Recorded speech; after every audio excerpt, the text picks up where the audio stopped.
This is a CBC News special presentation.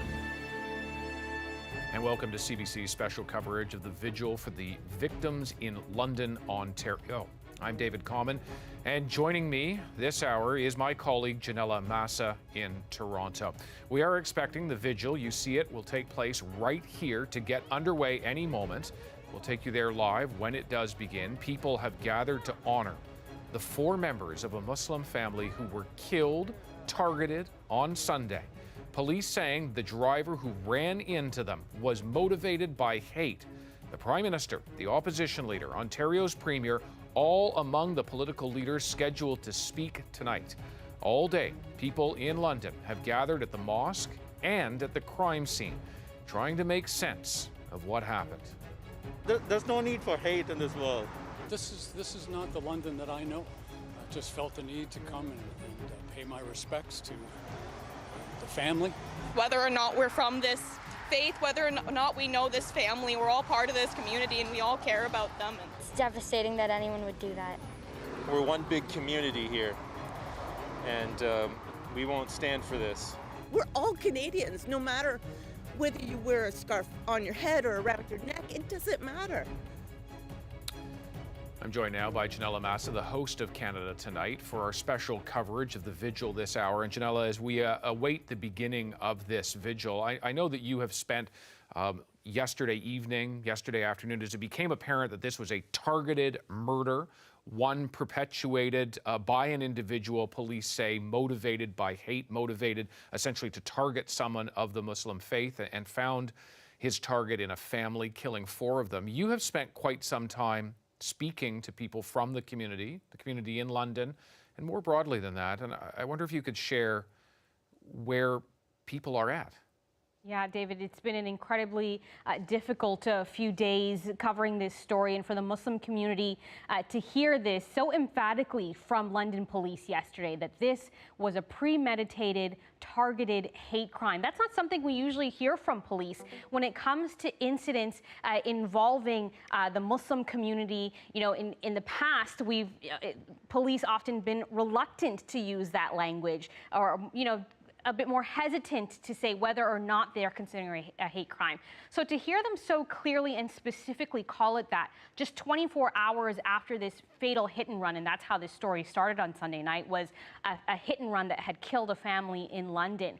To hear them call it that so specifically and so quickly in the following hours was really earth-shattering to the Muslim community. You know, yesterday the news broke that police presser around 3 in the afternoon. I was actually filling in on the afternoon shift. I typically I'm not here during that time, and ended up taking some of that coverage live for that hour and speaking with people who were just coming to terms with the news, just wrapping their heads around it, and the shock and the sadness around the fact that this was a family who was out doing a mundane activity, out for a walk, as so many of us during the pandemic have done. And for myself, you know, I immediately thought about my family. I did exactly the same thing this weekend. I went for a walk with my family after dinner, and I'm visibly Muslim. I didn't think at all that, you know, I could be in danger or that I should be worried about my safety. And so hearing that, you know, a family with a young child, a 9-year-old boy, a 15-year-old girl, a grandmother, the parents, just mowed down. It was incredibly difficult. And you know, hearing about that 9-year-old boy who is now left without his family, that was the part that I think for anyone, any parent, anyone with a heart, it's just heartbreaking to know that he has lost his entire family. So community certainly in grief. There's a lot of anger. There are a lot of questions. I know we hear a lot about you know, people saying, how did we get here? How did this happen? This isn't my Canada. But you know, as someone who, you know, wears a religious symbol, I've certainly felt hate. I've felt the impacts of, you know, those kinds of sentiments. So in some ways, we're not surprised, but of course we are horrified that it would come to this.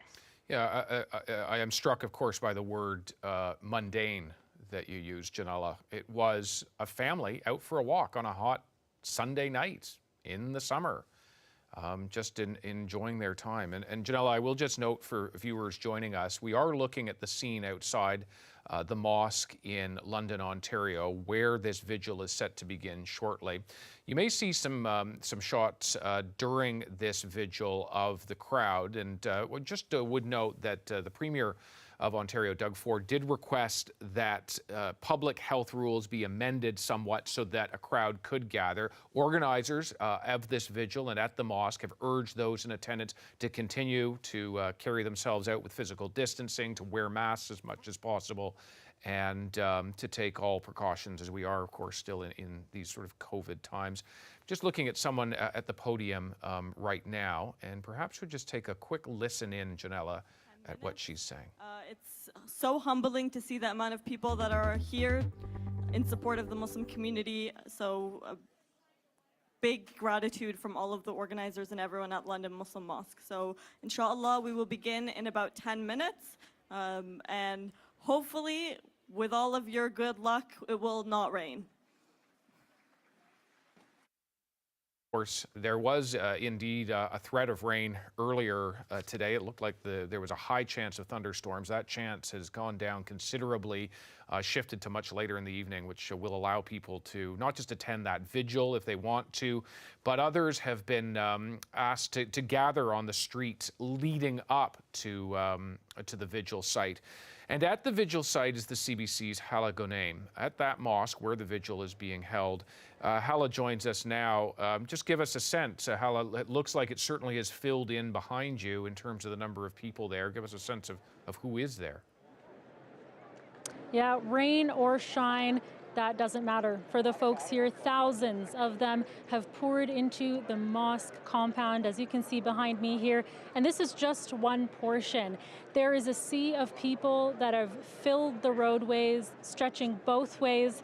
The roads have been blocked off by London police and city officials to make sure that physical distancing and the rules are going to be followed safely.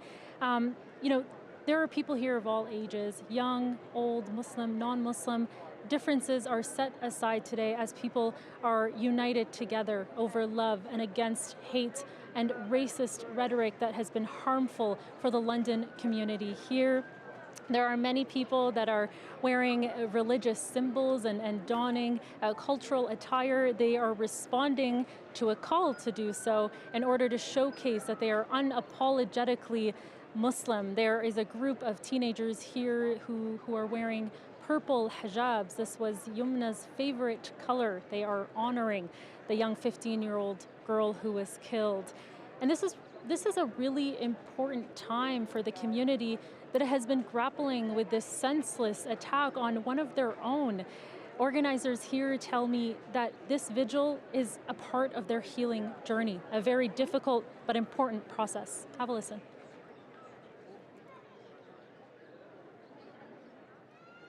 This vigil is extremely important because this is a very important step for us to heal.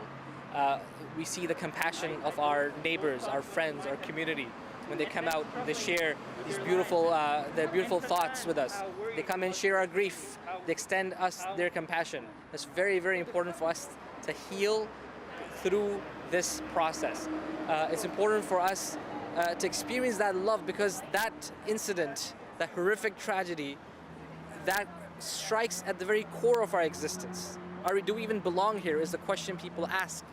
These kinds of beautiful gestures of love and compassion show that we definitely belong here. This is our home.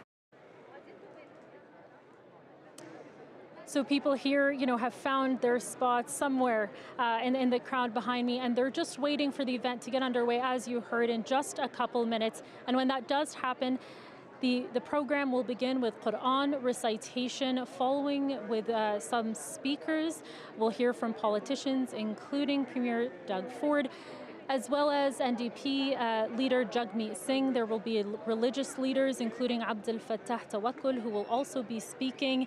And the event will conclude with a moment of silence. Hala Ghonaim in London, Ontario. Thank you very much. Welcome. Okay, so as Hala speaks to us from the scene of that vigil, I just want to note a couple of things. First, we're not going to talk much about the suspect tonight, if at all. 20-year-old young man, his employer acknowledging that he was a part-time employee at an egg farm just outside of London, Ontario. Police continuing to carry on that investigation. Not going to mention his name.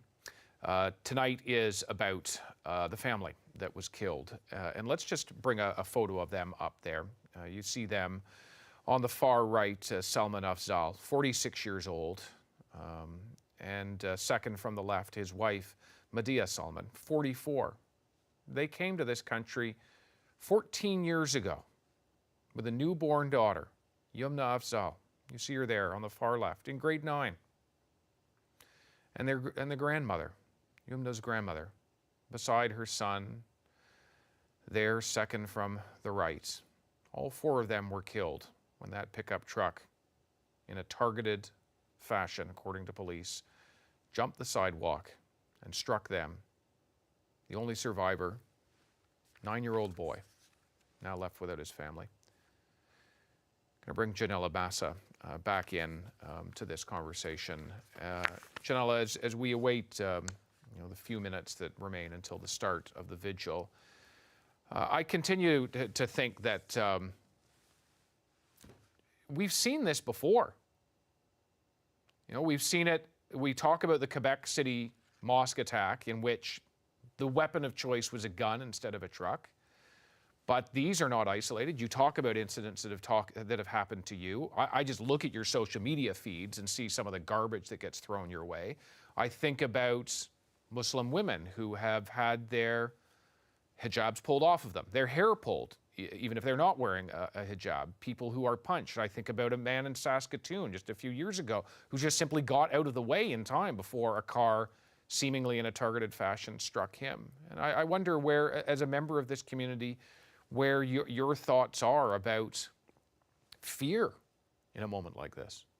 Yeah, I mean, there's certainly a sense of deja vu. We were here, 4 years ago now, after the Quebec mosque shooting. The sadness, the thoughts and prayers, the outrage. And what's difficult is how quickly that story kind of fell off the radar. And in the aftermath, you spoke earlier with Iqra Khalid, who is the MP who brought forward that motion M103 to condemn Islamophobia. It was a non-binding motion. It didn't actually require the federal government to do anything. And yet 91 MPs voted against it. And so, it's difficult to think that after 6 men were gunned down in cold blood in a place of worship, and it didn't move this country or politicians to even just make a statement or take a stand in a way that said that Islamophobia is real and we won't allow it to happen in this country. So it's difficult to then hear politicians, give their statements today. I heard you guys running clips from the leaders. It's difficult to hear someone like Aaron O'Toole say that Islamophobia has no place in this country when he voted against M103. And I might get in trouble for, speaking about politics, but I can't remove my identity. There's people, as you say, who think I shouldn't have this job because of the way that I've chosen to dress. And there are people in this country who can't have the job that they want to have as a teacher or as a police officer or as a judge if they choose to dress this way, because our legislation in certain provinces don't allow them to. So yeah, it's difficult to have conversations about how sad we are or how we've gotten here when we have legislation and politicians who have put forward legislation that allows governments to say, you're not welcome here. People who look like you are not welcome here. You have to assimilate. You have to look a certain way. I heard your guest on Power and Politics on the Power panel talking about the idea, even if we assimilate as much as we can, I can't change my skin color, right?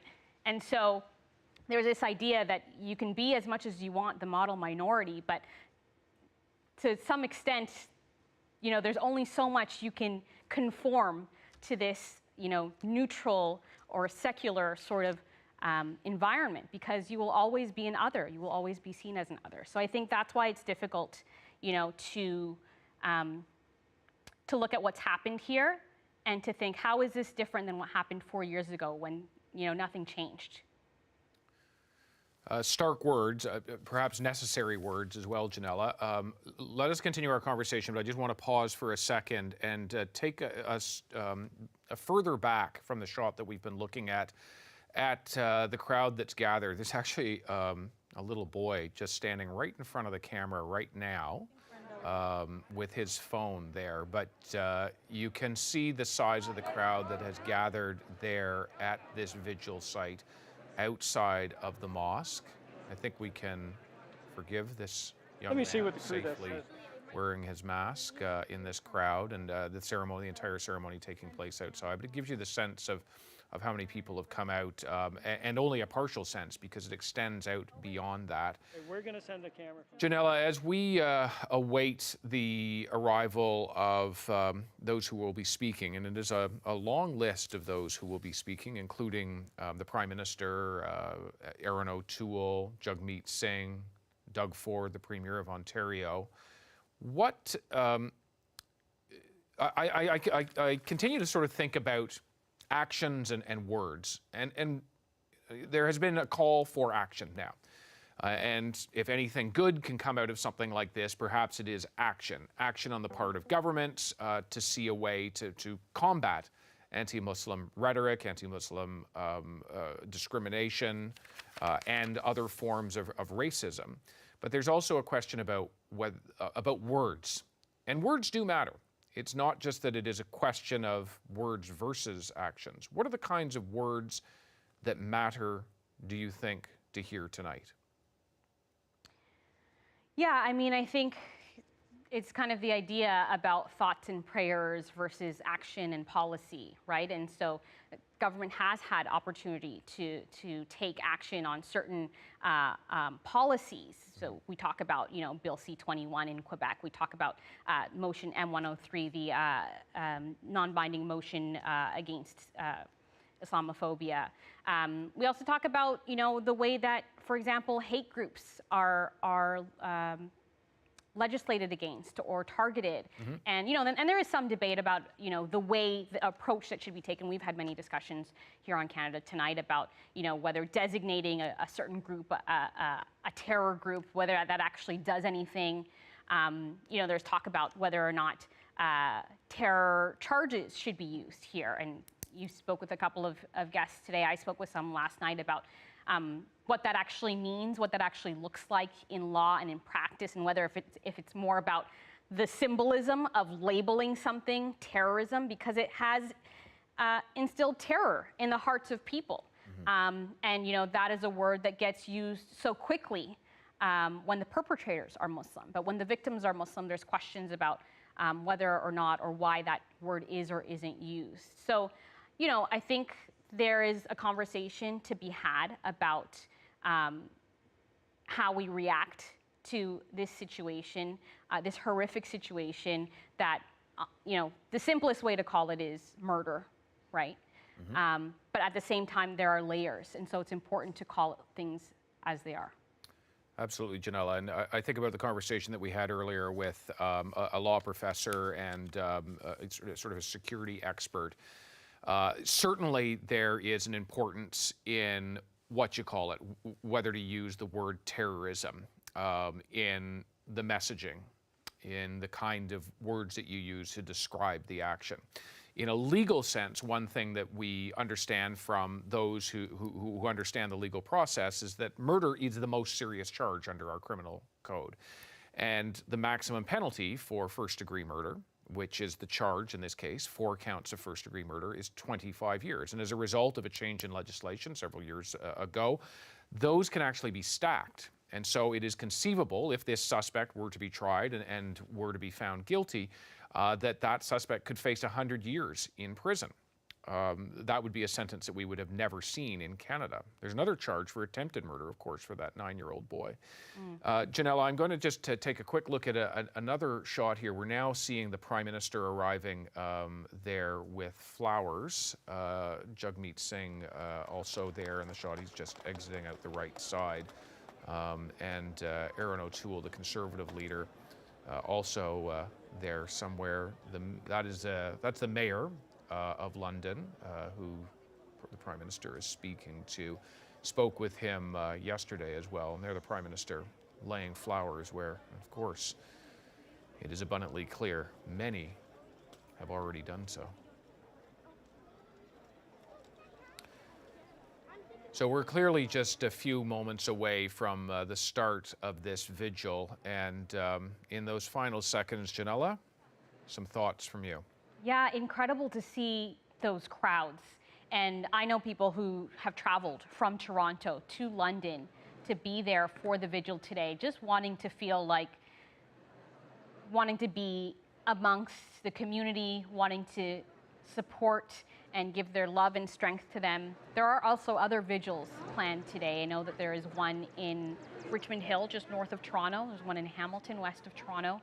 And there are a couple of others planned in Montreal, Halifax, and Vancouver later this week. So really this tragic event just rippling across the country, and not just Muslims, but non-Muslims alike. We see that crowd and we see all of the different colors of people who've come to support. And I think that that's really important as well, right? To say that this is not just a Muslim tragedy, this is not just a London tragedy, this is a tragedy for all of Canada. We should all feel horrified, and that should motivate us into action. How do we ensure something like this will never happen again? You know, as we said, we saw the Quebec mosque shooting, and we asked ourselves that. How do we ensure something like this never happens again? And that's what makes this tragedy so much more difficult to take. For those who are just joining our special programming this evening, we are looking at a live shot of London, Ontario, the mosque where in just moments we expect a vigil to get underway for the 4 murder victims, those in a targeted attack.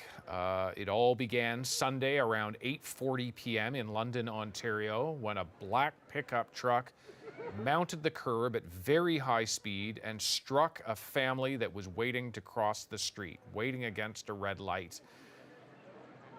4 of those family members were killed: grandmother, mother, father, teenage daughter. The only survivor, a 9-year-old boy, taken to hospital, at first in critical condition, brought in by medical teams, then upgraded to serious condition. It's believed he remains in hospital tonight. Unclear about what he knows about the death of his entire family, a family that came to Canada 14 years ago with a newborn daughter, set to begin a new life, a life that they carried on for many years. A physiotherapist, the father, a civil and environmental engineer graduate student who just completed her studies, the mother.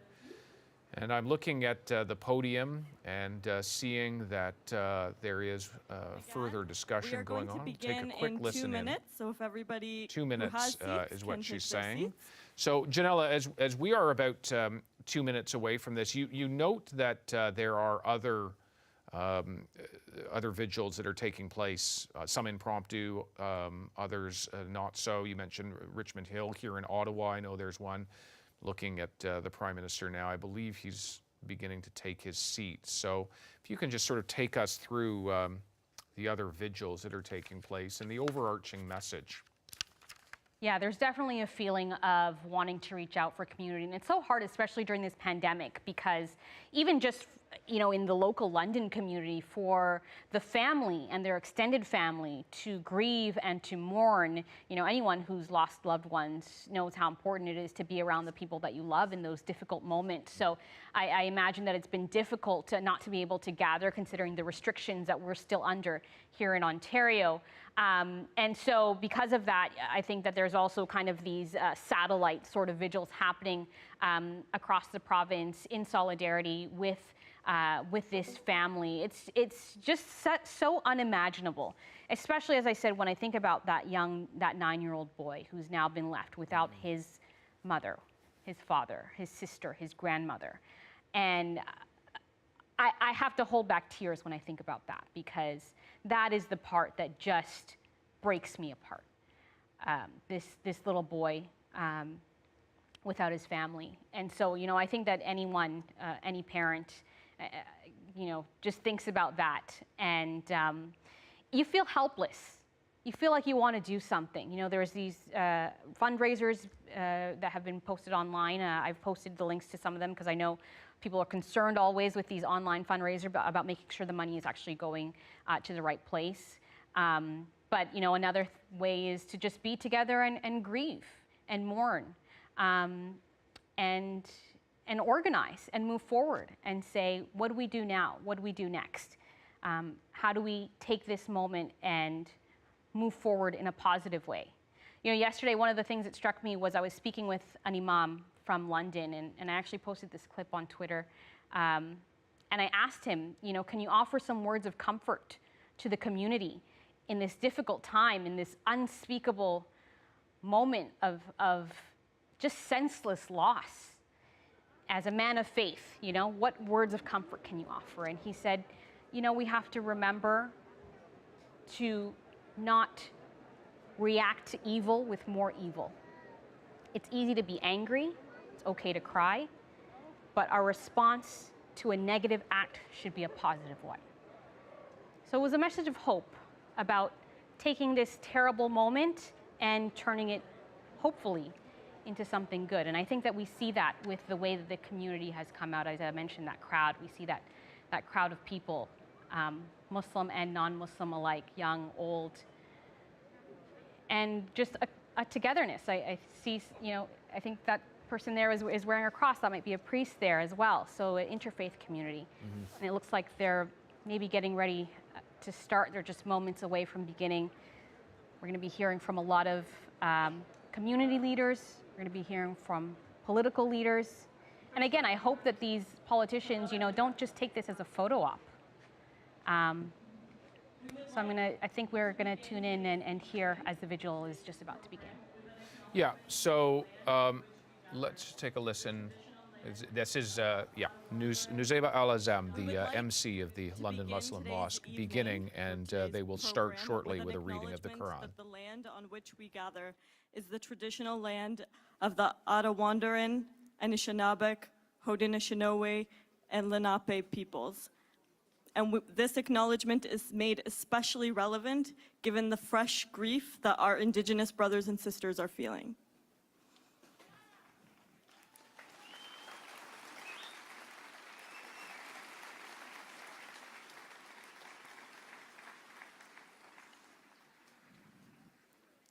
We would like to thank you all for joining us this evening to commemorate the horrific incident that took place on Sunday.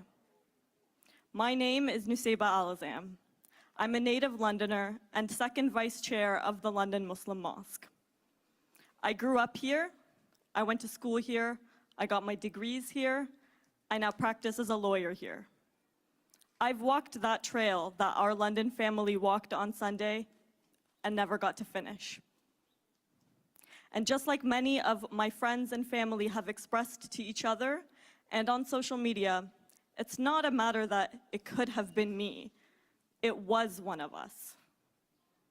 An LMM family, an LIS family, a Thames Valley family, a Western University family, just taking a stroll on a beautiful summer day like today. The family had initially asked for privacy as they were absorbing the shock and grief of what has occurred, but they have given us permission to share a few details about our London family today. So it's with sadness that I share that we as a community have lost Salman Afzal, Madiha Afzal, Yumna Salman, and Yumna's grandmother. They unfortunately join the number of souls we have already lost to Islamophobia in Canada, including those murdered in the Quebec mosque shooting, Ibrahima Berry, Mahmoud Tanu Berry, Khalid Belkacemi, Abu Bakr Thabti, Abdul Karim Hassan, and Azzuddin Sufyan.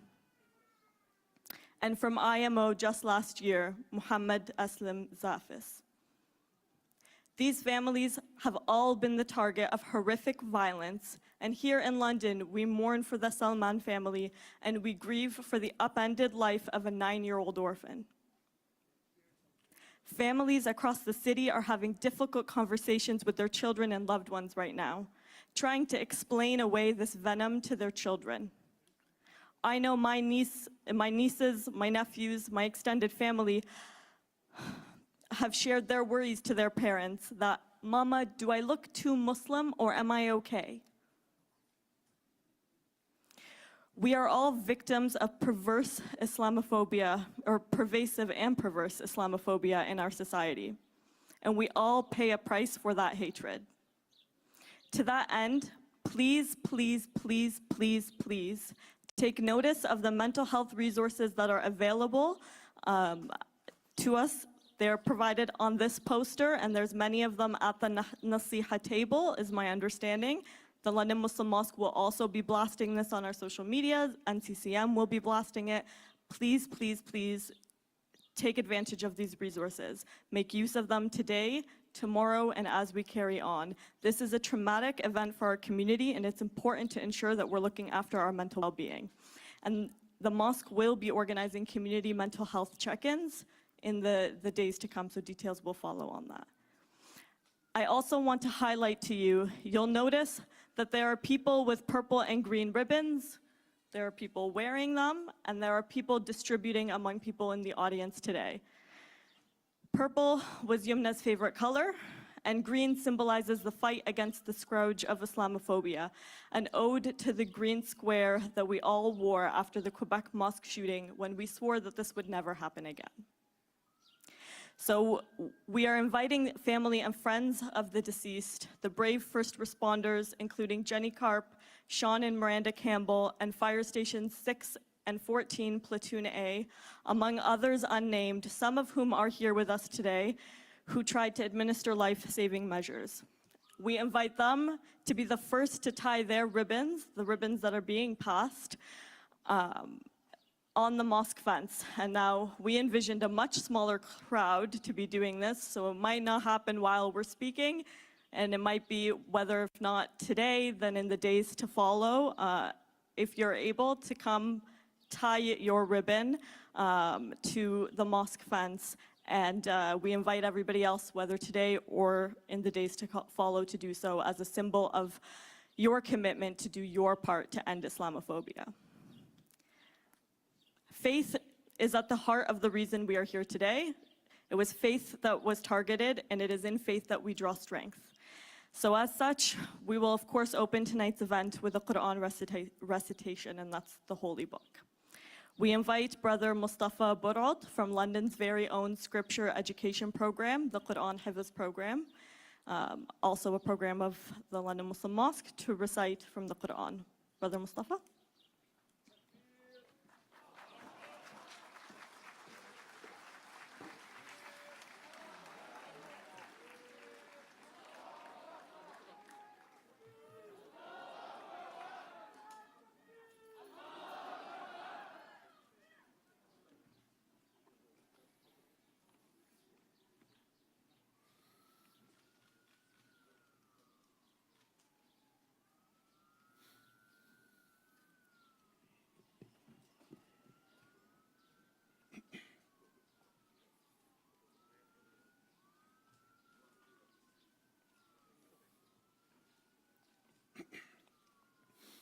Assalamu alaikum wa rahmatullahi wa barakatuh. May the peace, mercy, and blessings of Allah be upon you all. أعوذ بالله من الشيطان الرجيم. بسم الله الرحمن الرحيم. يا أيها الذين آمنوا استعينوا بالصبر والصلاة إن الله مع الصابرين ولا تقولوا لمن يقتل في سبيل الله أموات بل أحياء ولكن لا تشعرون ولنبلونكم بشيء من الخوف والجوع ونقص من الأموال والأنفس والثمرات وبشر الصابرين الذين إذا أصابتهم مصيبة قالوا إنا لله وإنا إليه راجعون أولئك عليهم صلوات من ربهم ورحمة وأولئك هم المهتدون.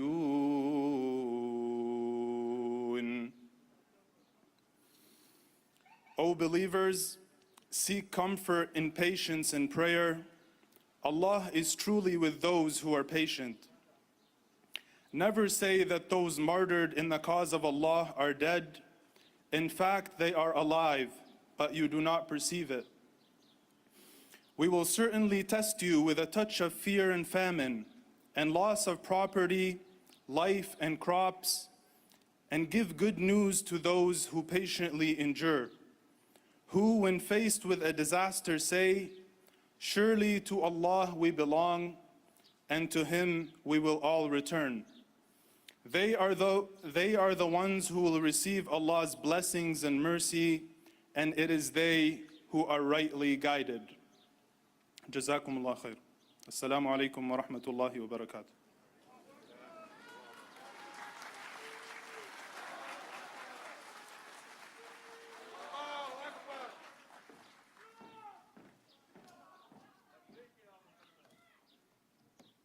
Inna lillahi wa inna ilayhi raji'un. Thank you, Mustafa, for that beautiful recitation and reminder. I would like to next invite the London Muslim Mosque chairperson, Bilal Rahal, to say a few words.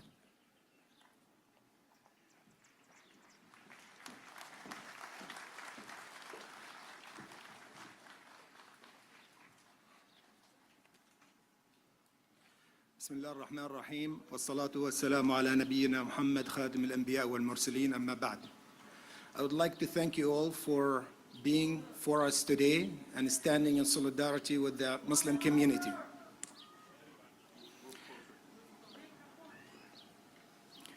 As a member of the London Muslim community, I never thought that I would stand with you on an occasion like this. If I want to be honest, I hoped I would never have to. Leaders from every level of government, from every government levels are with us today here, and I look forward to hearing from them how they will end up this hate. But for now and for me, I'd like to speak to our community. I am from London. This city is my city, and this country is my country, as it is your city and your country.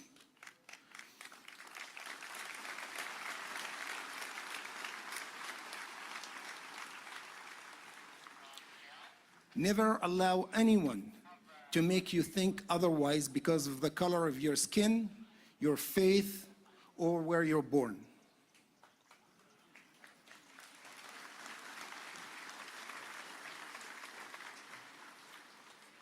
This is our city, and we're not going to let hate scare us or intimidate us or divide us. Yes, we do expect from our political leaders to take action. And yes, we do expect to see some policies in place. But we need to recognize that we belong here. This is our city, and we're not going anywhere. May God envelope the victims with His mercy, and may He guide us to the right path. Jazakallah khair. Assalamu alaikum.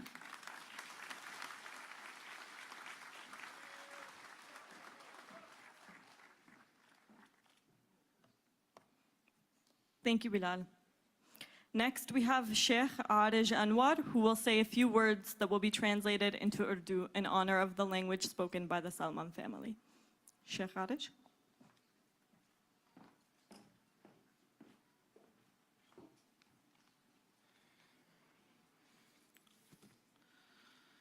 Assalamu alaikum wa rahmatullahi wa barakatuh. Peace be upon you all. أعوذ بالله من الشيطان الرجيم. فإن مع العسر يسرا إن مع العسر يسرا.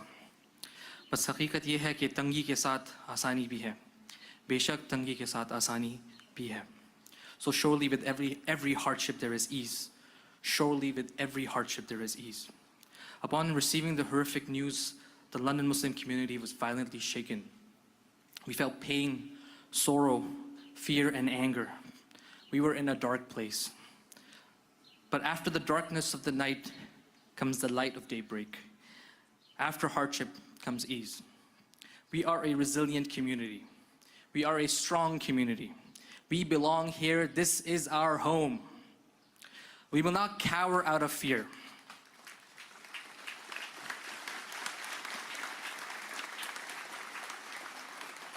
We will not cower out of fear. We will be resilient by being normal, by being ourselves. We will heal.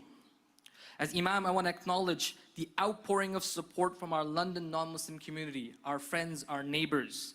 Your love will help us heal.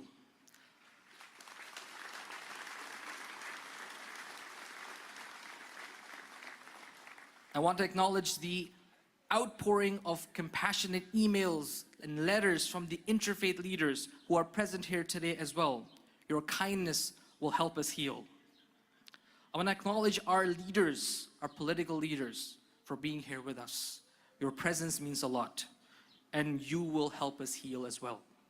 I want to call for an immediate action, a national action summit on Islamophobia, where leaders come together to take immediate action on dismantling both violent forms of Islamophobia and systemic Islamophobia.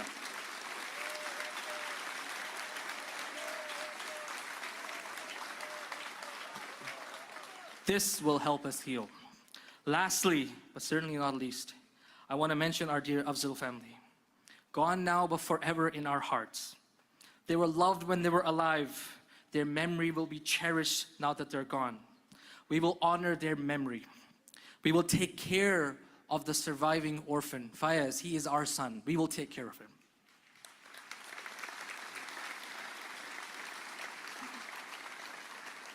I'll leave you with the words of Yumna, my student from last year. She said, I want to leave a legacy. She proceeded to paint a mural in the mosque that reads, shoot for the moon. Even if you miss, you'll land among the stars. Thank you very much.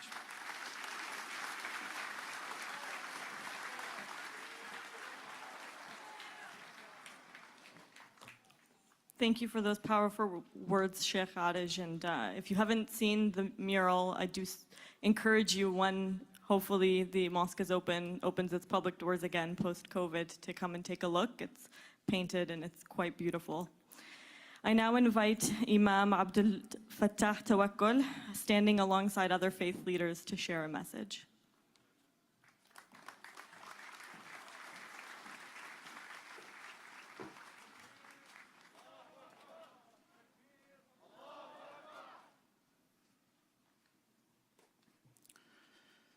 In the name of God, the compassionate, the merciful, I greet you all with greetings of peace. Assalamu alaikum wa rahmatullahi wa barakatuh.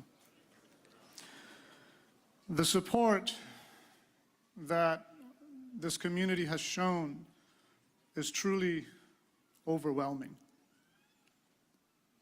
I don't have to say the reason that has brought us here together today, which was an egregious act, a violation to the furthest degree of our humanity that occurred for the Afzal family. May God have mercy on them all. But I have a message of hope, that although what brought us here together today is a tragedy, what I want to offer is a message of hope. A hope that this gathering today represents a pivotal moment in the history of our beautiful community, in the history of our beautiful city of London, in the history of our province of Ontario, and in the history of our beautiful country, Canada.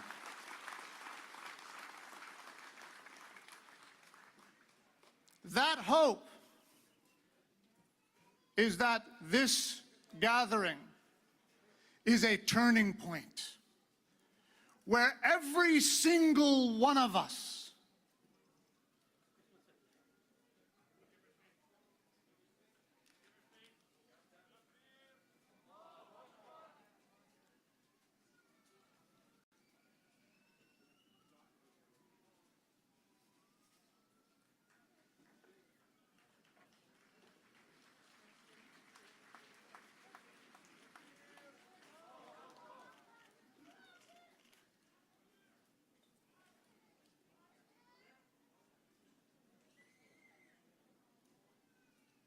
We will resume momentarily.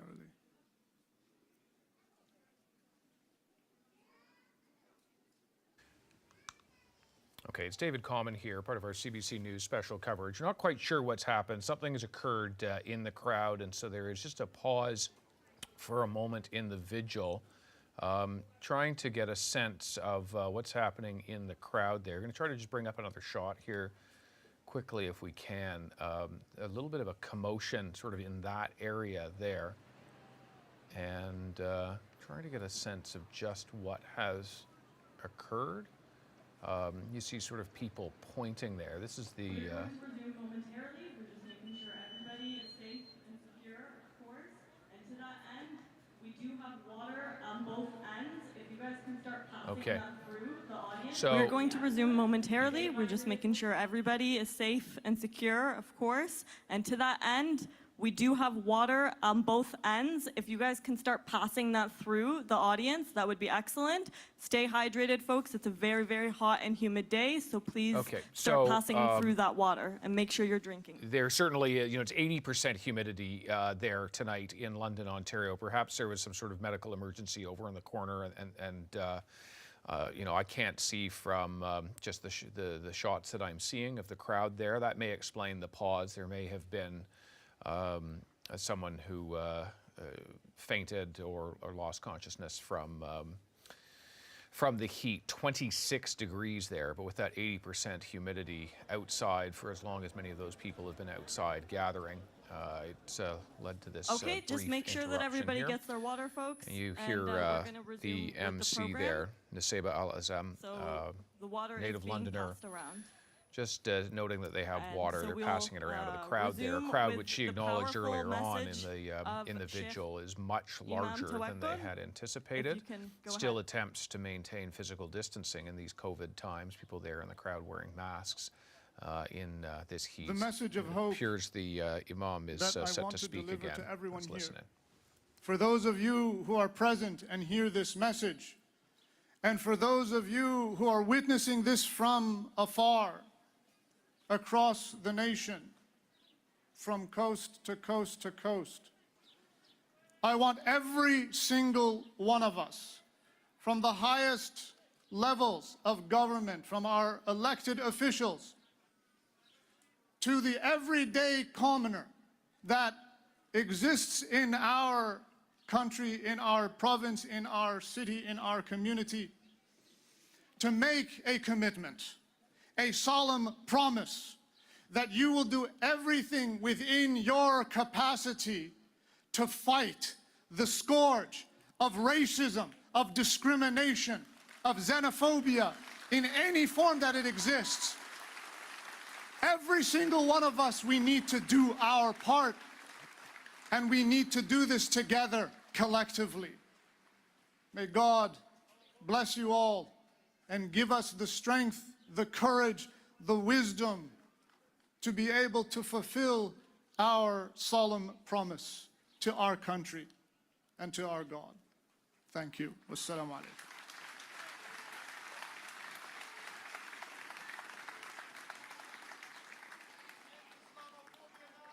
Yes, end Islamophobia now. Yes. Thank you very much for those words, Imam Tawakkol. You all saw the MC hover, is what I like to call it, when you're trying to coordinate timing.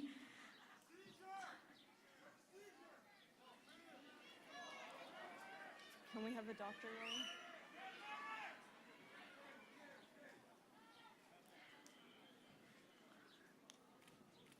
As we said, folks, our safety and security is of everyone present is of utmost concern to us. So if you do see a health concern happening near you, make way, make space. We should all be making space anyway because we are in the middle of a pandemic.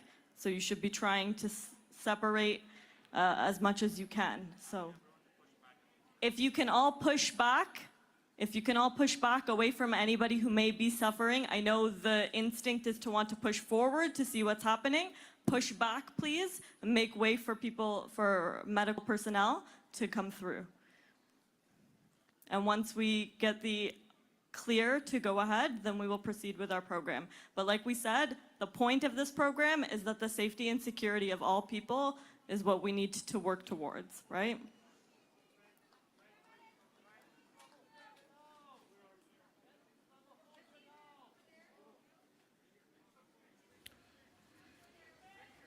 Okay, just for viewers who are tuning into this vigil in London, Ontario, for the 4 victims of the targeted murder, targeted based on their faith, a Muslim family, wondering what's going on. There's a bit of a pause in the program. It does appear, and I stress appear because I'm not there. I can't see other than the shots that we can all see. That there may have been a medical emergency or perhaps more than one. Very hot day, very humid in the evening there. Large crowd. There have been calls for a doctor to head down there and other emergency medical personnel to assist. And that's prompted this pause. You hear the MC there very clearly asking the crowd to just create space for that work to take place, for medical personnel to go in. Should they be needed, and that's why we're in sort of a holding pattern in this ceremony. Janella Massa is part of this special programming here on CBC News, and Janella, as we sort of watch this pause and see the size of this crowd, hear the opening of it, I'd just like to go to your quick thoughts. Yeah, David, a really emotional hearing, particularly about the young girl. 15-year-old Yumna Afzal, who was a bright student and also an artist. She had painted a mural in her school saying she wanted to leave a legacy. So, hearing kind of the young life that was taken too soon and all of the things that she could have had ahead of her. It's just heartbreaking to think about. All right, Janella, we hear Dr. Ingrid Matson, who is Huron University College Chair in Islamic Studies, is set to be the next speaker. The vigil has resumed. The medical emergency, if that's what it was, is in the process of being addressed. Here is Professor Matson. Assalamu alaikum. Take a breath. It's okay.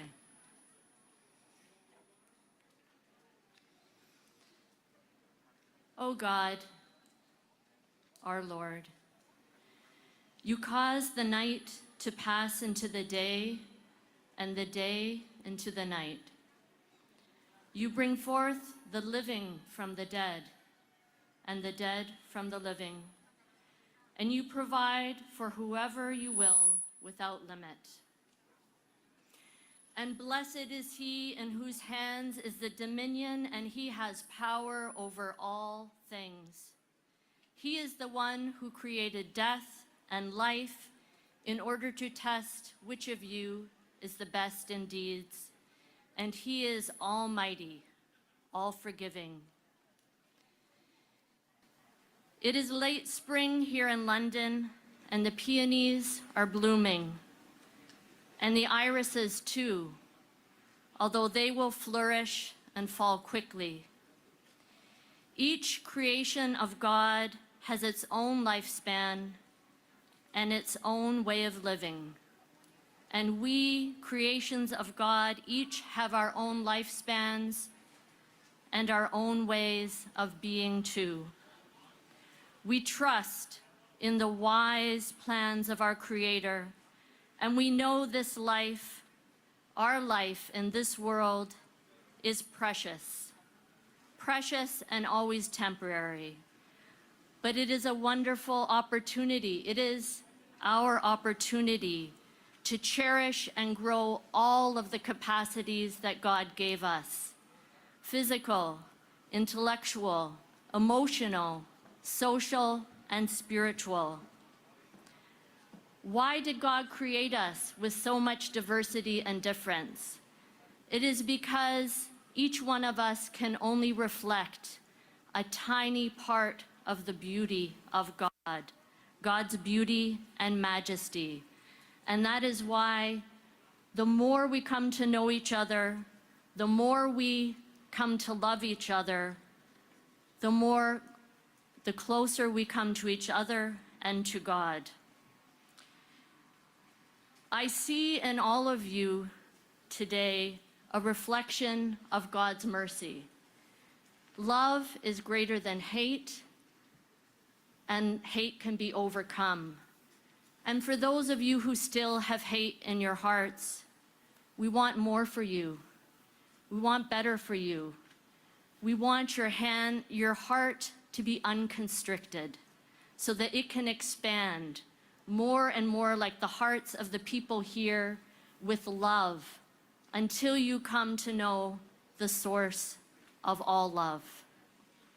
Thank you for being here, lovely people.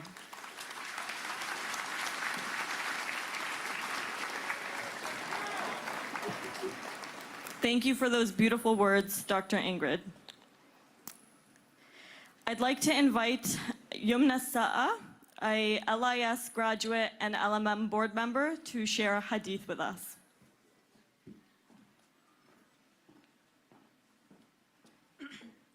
السلام عليكم ورحمة الله وبركاته. إنا لله وإنا إليه راجعون.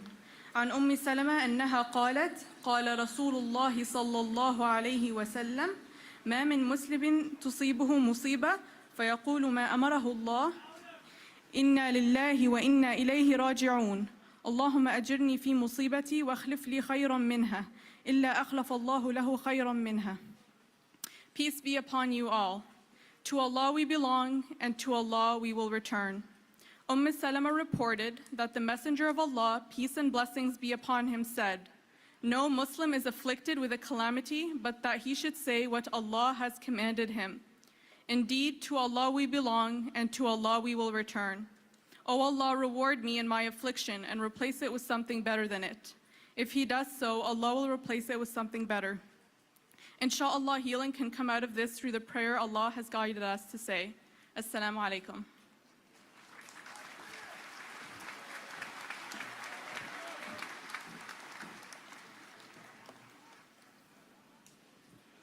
Thank you for that beautiful reminder, Yumna.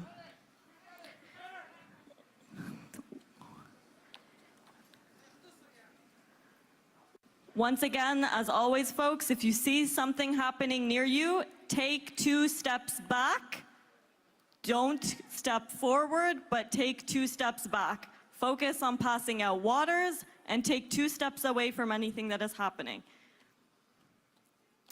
We've heard from our community leaders, and this event is chiefly by and for our community, for our collective grief and for our collective support. But we're now going to shift slightly to hear from our political leadership as well. Because at the end of the day, this event happened because of pervasive and structural Islamophobia, which is perpetuated in a systematic manner.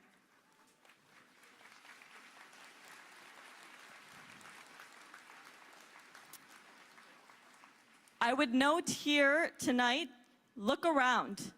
We have in attendance today the leader of every major political party, including François Blanchet, leader of the Bloc Québécois, who led a motion in the House of Commons today condemning Islamophobia.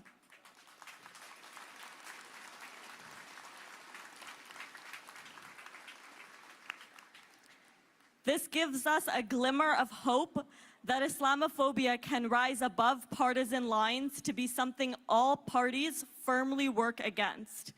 The London Muslim Mosque, as you've heard, has called for an immediate national action summit on Islamophobia, and we hope this call will be heard by the leaders in attendance here tonight.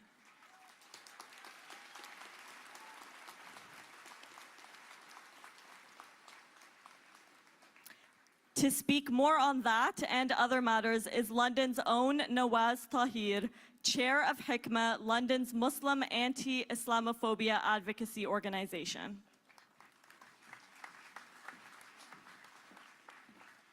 Bismillahirrahmanirrahim. Thank you all for coming tonight. Over the course of the last 24 hours, I've done a number of media interviews, and I thought I had answered every conceivable question about what had happened. But one of the last questions was from a foreign news agency. And that reporter asked me, why are we talking about this in Canada?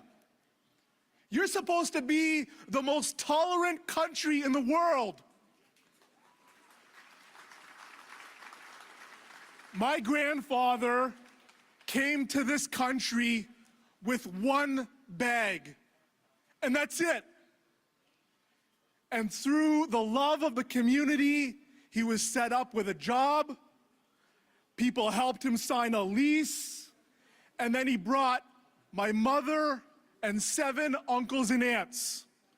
And it was for the pursuit of that Canadian dream, that promise of a better life for him and his family, his children, and generations to come. And so all of you, I ask you, you're here because you care, and I love every single one of you for being here and showing that you care.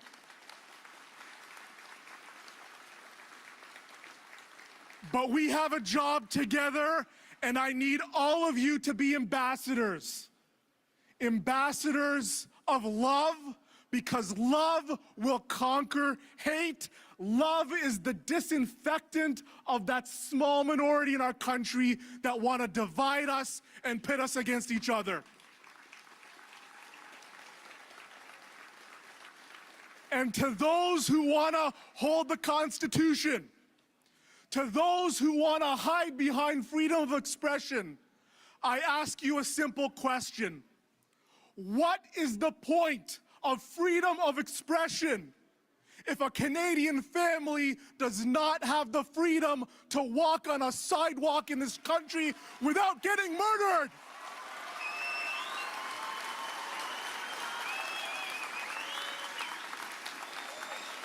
So I say to all of our political leaders that are here today, we are in a war against hate, and that war requires nonpartisanship, it requires cooperation, it requires united leadership and action. God bless you. Thank you very much.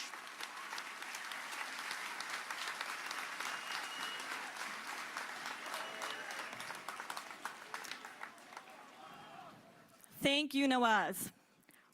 With that in mind, I'd like to invite our Prime Minister of Canada and Federal Liberal Party leader, Justin Trudeau, to say a few words.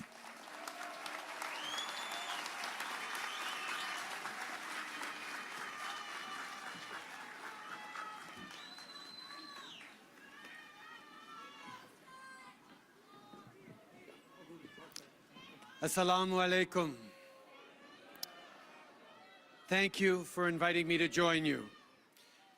To the loved ones and friends of the Afzal family, and tonight we are all friends of the Afzal family, I am so sorry for your loss. We hold you in our thoughts, just like we hold your precious 9-year-old boy in our hearts. This family touched so many around them. Salman was known for his warm heart. Madia was working on her PhD in engineering. She and her daughter had painted a mural at their mosque, and Yumna was an active member of her student community.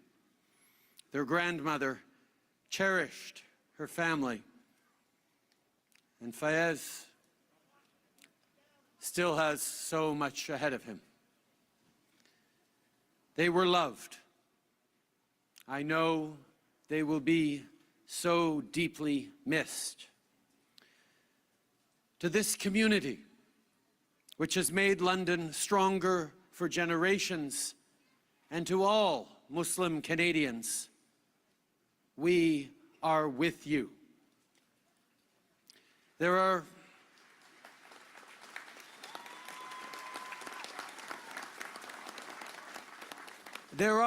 no words that can ease the grief of having 3 generations murdered in their neighborhood. There are no words that can undo the pain and, yes, the anger of this community. There are no words that can fix the future of that little boy who has had his future taken away. But know this: you are not alone. All Canadians mourn with you and stand with you tonight and always. As Canadians, we make a pact with one another that we will look out for each other, take care of each other, respect each other. Well, for the Muslim Canadian community, that pact has been broken too many times. It was broken last fall in Etobicoke and in Quebec City, in far too many places across the country. Islamophobia is real. Racism is real. You should not have to face that hate in your communities, in your country. We can and we will act. We can and we will choose a better way. When someone hurts any of us, when someone targets any parent or child or grandparent, we must all stand together and say no. No to hatred and to Islamophobia. No to terror and to racism.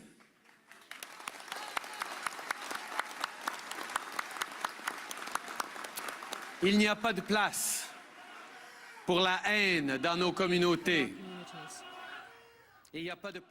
And there is no room for Islamophobia. This was an act of evil. But the light of the people here today, the light of the lives of the Afzal family, that will always outweigh the dark. Together, we will take action. Together, we will find our way forward. Thank you. May peace and blessings be upon you.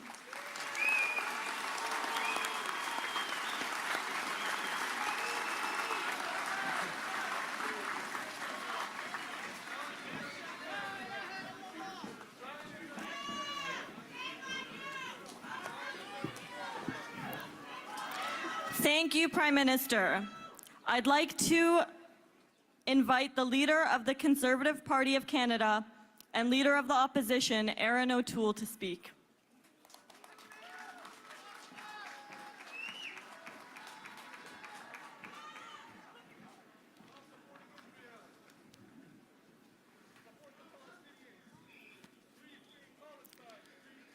Assalamu alaikum. Grief is what comes naturally at a moment like this. We grieve for the lives that were lost. We grieve for a family that will never return from a walk on a tranquil Sunday night. We grieve for a young boy in hospital whose life will never be the same. Cette communauté et notre pays sont en This deuil. community and our country are mourning.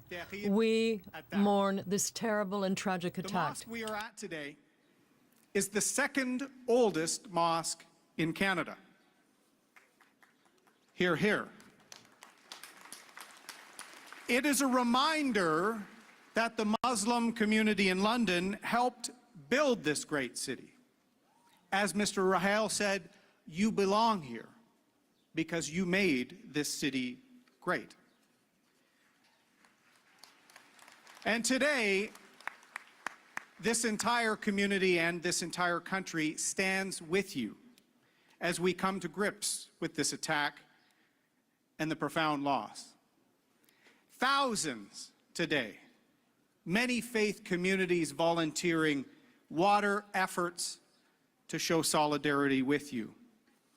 But what comes after grief is commitment. We have to commit ourselves to working across party lines, with premiers, with mayors, with faith leaders, to end the kind of violence and hatred that took these lives. This was an attack on a family walking together in their community. The Afsul family was entitled to the same security, the same freedom from fear, and the same freedom to worship as every Canadian. And we have to commit ourselves to making sure it is a reality for all Canadians.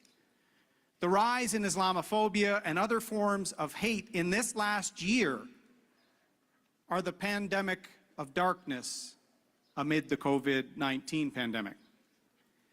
We know the Muslim community is stronger than this or any act of terrorism committed against you. We know the City of London is stronger than this or any act of terrorism.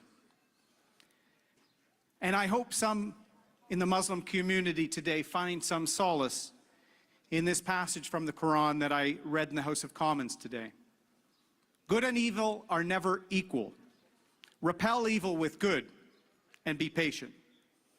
To a community that is in mourning and is fearful, please know that we will repel evil with goodness and stand courageously alongside you against intolerance. Let's transform our pain into resolve, our tears into perspiration, and our joint effort to build a tolerant and inclusive Canada for this family and a 9-year-old who is looking to the nation to act. And inshallah, I hope we will rise to show him we will act.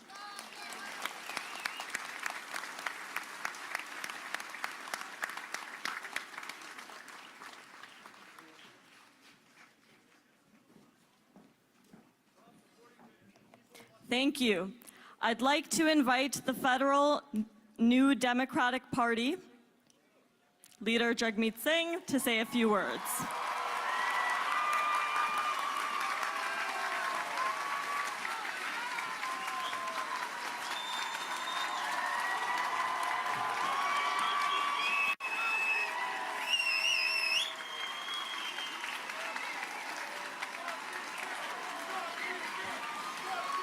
Thank you. Assalamu alaikum. We have come today together in a really incredible, powerful showing of love and solidarity. Just to look around you and see how many people have come together. This is incredible. This is powerful. This is beautiful. Thank you.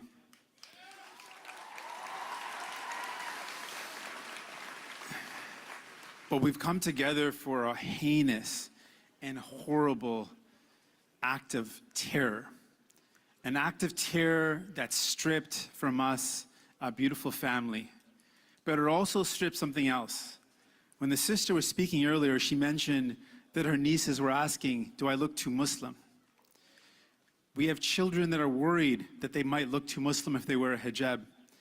This act of terror was committed with the purpose of driving fear into the hearts of the Muslim community. So I want to say to my sisters that wear a hijab, to my brothers that wrap their head, we will not cower in fear. We will wear our turbans, our hijabs with pride, because we are proud of who we are. We will not let terror win.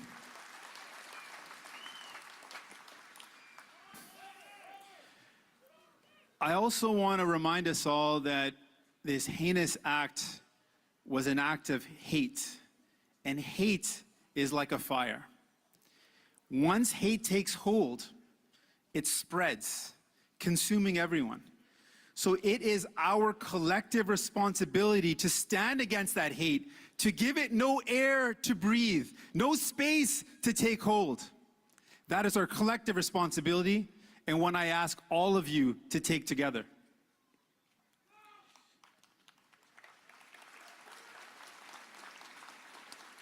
And what we need to do now is real action. After this act, how many more lives have to be taken before we act? How many more Muslim brothers and sisters have to lose their lives before real change is put in place? We need real action. I don't claim to have all the answers, but I put 3 things before you. 1, never again should any political leader ever use Islamophobia for political gain. That can never happen again. Never, ever. There is no space for that. Let us all agree. Secondly, the real and urgent threat to Canadians' lives, the real and urgent threat is coming from hate. It's coming from extremist right-wing ideology. It's coming from white supremacy. So let's put resources towards the real and urgent threat against Canadians. And finally, I know my time is up. I'll just wrap up with this last point. We need to tackle online hate. In each case of hate against Muslims, in each case where we saw violence against Muslims, in the Quebec shooting, in the killing of a brother in Toronto, in the violence against Muslim women in Edmonton, we know that this is happening from radicalization happening online. So we have to be serious about fighting hate online so that hate has no space to radicalize future violent actions. Thank you. I commit to you that I will be an ally in fighting for a future where families can walk the streets without fear. Muslim brothers and sisters can walk the streets without looking over their corners. No one should be afraid of who they are. Together we will stand and build a Canada where no one is afraid, where we all are celebrated for who we are. Thank you. Assalamu alaikum.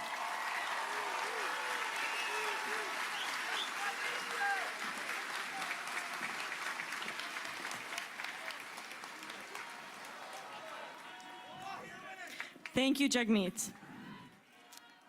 I'd like to invite Leader of the Green Party of Canada, Anna Mee Paul, to speak.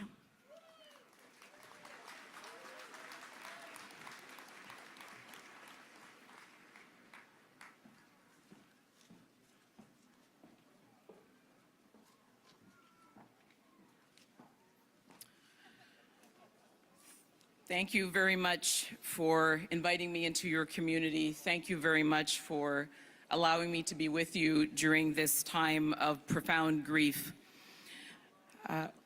Once again, the community has been asked to bear the unbearable. Once again, all over the city, all over the country, parents are having to sit down with their children to explain to them why these things have happened. Once again, this community has been asked to be resilient when it should not have to be.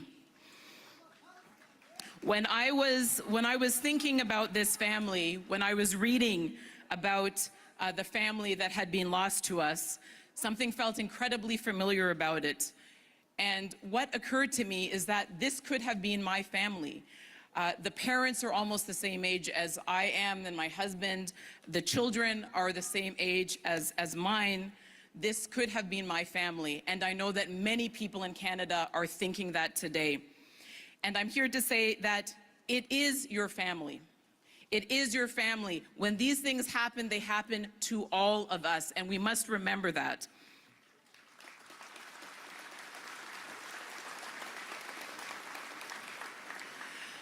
The message is clear. The hate is growing.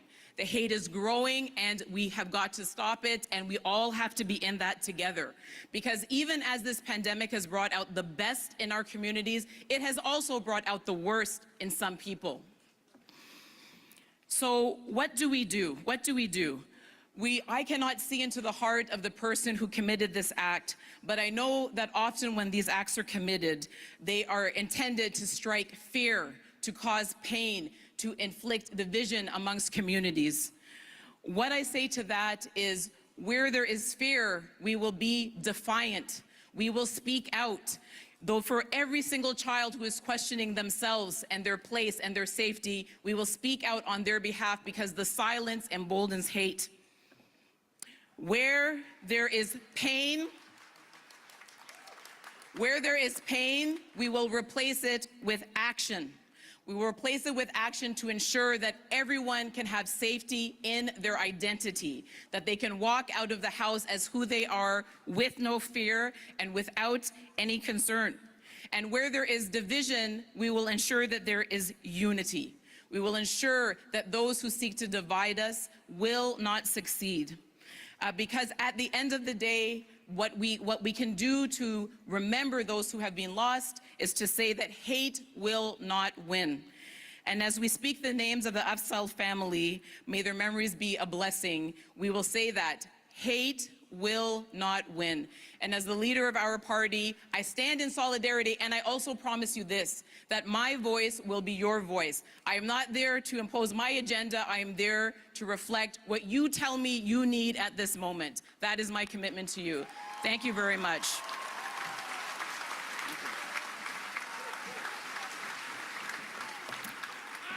Thank you, Anami. I'd now like to invite CEO of the National Council of Canadian Muslims, Mustafa Farooq, who has been a great support and resource to the community at this time, to say a few words.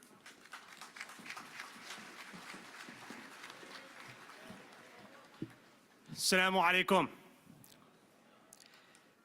I'm here because we lost a family member to terror. That's what this is. This is terror. And we keep losing our family. This cannot keep happening. The reality today is that I am angry. I am angry because I had to stand beside Ayman Darbali last year, rendered paraplegic because of the Quebec City mosque massacre.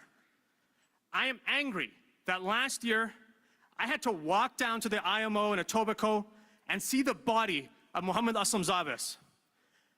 And I will remain angry. Because how can we not be angry as long as the Canadian Muslim is the victim of unspeakable horrors of Islamophobic attacks that keep happening? We can never be satisfied as long as our bodies, tired and ashamed, cannot be allowed to become police officers in Quebec under Bill 21. We cannot be satisfied as long as our national security agencies still seem more obsessed with us than those that are killing us. We will never be satisfied as long as white supremacist groups are allowed to walk, as they have walked in London before, with impunity and are not being dismantled.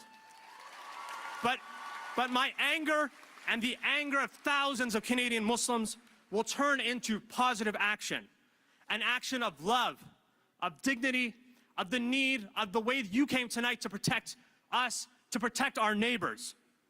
Today, to the leaders here, to the Prime Minister, to the Premier, to ministers and opposition leaders, we need to see a national summit on Islamophobia on an emergency basis.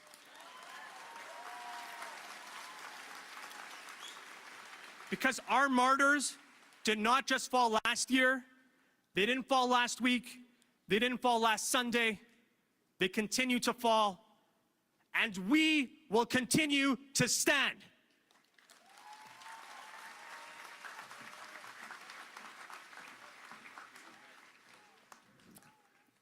Thank you, Mustafa. I'd like to call upon Sahar Zimmo to do a recitation of Hadith. And again, I'd like to remind everybody, please spread water around, pass it around, and try to take space. I know it's a hot and humid day. So, Sahar, if you could, with hadith.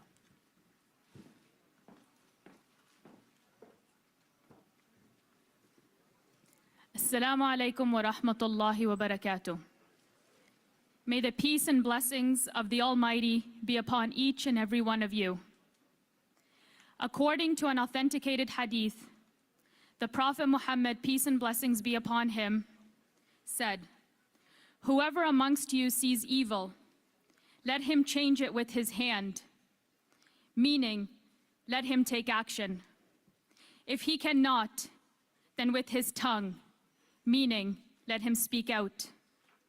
And if he cannot, then with his heart, meaning, at least by hating it and believing that it is wrong. And that is the weakest of faith. So in light of this tragedy, let us take action against evil with whatever means we have accessible to us, either by direct action, words, or belief. May Allah subhanahu wa ta'ala shower the deceased with mercy and grant the family patience and strength. Jazakumullah khair. Thank you.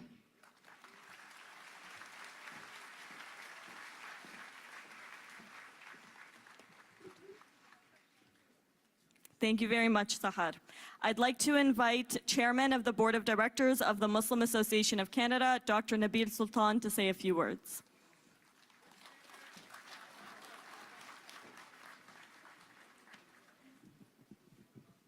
Assalamu alaikum.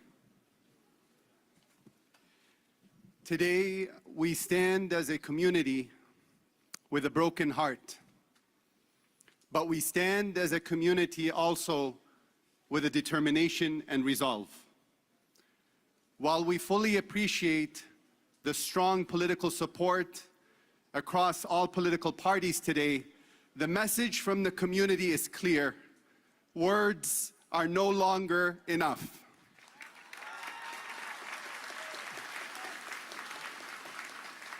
We hold our elected officials responsible for creating a society where we don't have to explain to our children why they're being told to go back home and why their hijabs are being ripped from their heads. We demand a day when we can take our families to the park without looking over our shoulders just in case. The Muslim community and MAC is demanding from our political leadership that we take steps towards addressing the root causes of Islamophobia, including criminalizing Islamophobia.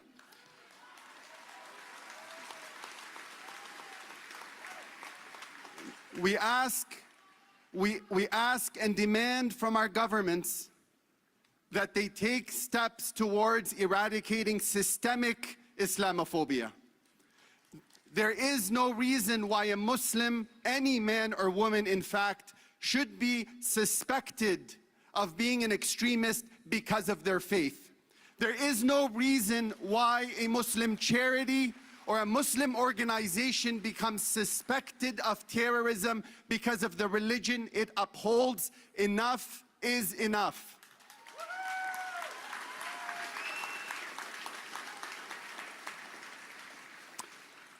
And to my beautiful community, my dear brothers and sisters of all walks of faith, I say this. Please do not let hate intimidate you. Never be ashamed of who you are. Wear your hijab proud, raise your head high, for you are a believer in the one God. And Allah will allow us to heal, inshallah. Assalamu alaikum.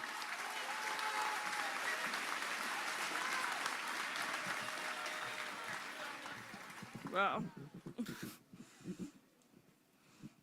You don't really realize the height of people until you have to talk in a microphone afterwards. Thank you.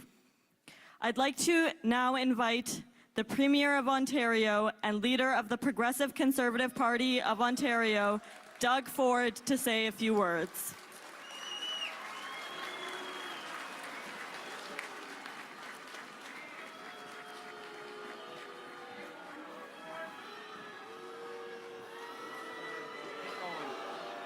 Well, good evening, everyone. On behalf of the people of Ontario, of a province left in mourning, I'd like to extend my deepest sympathies to the friends and family of the Afzal and Solomon families. What happened here in London is a tragedy beyond words.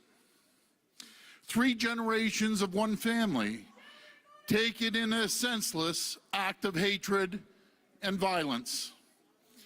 But right now, this evening, there's a 9-year-old boy in a hospital who's lost his parents, his grandmother, and his 15-year-old sister.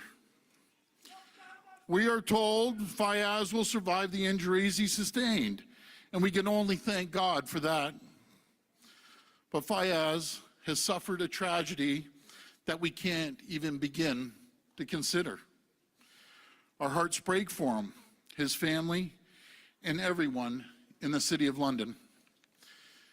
In the coming days, weeks, and years, little Fayaz, only 9 years old, will show the sort of bravery none of us can really comprehend. Let us all be firm in our resolve to do whatever we can to support Fayaz, to be a source of strength and love for him, as I know everyone in London, Ontario, and across the country will.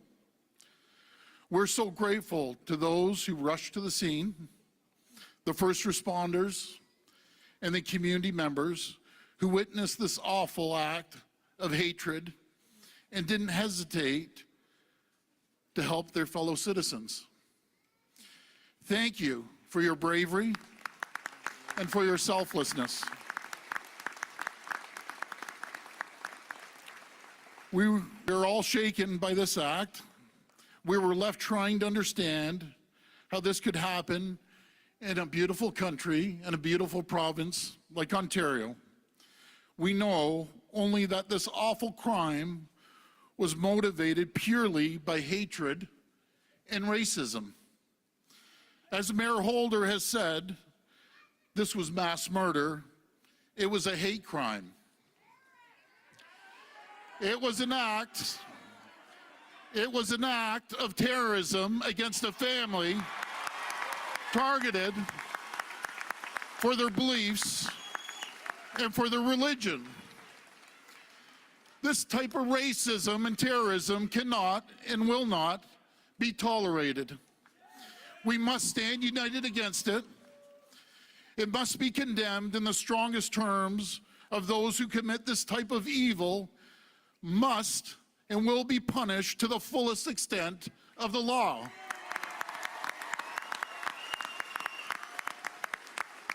We need to work every day to ensure that Ontario is a safe and inclusive home for everyone who lives here.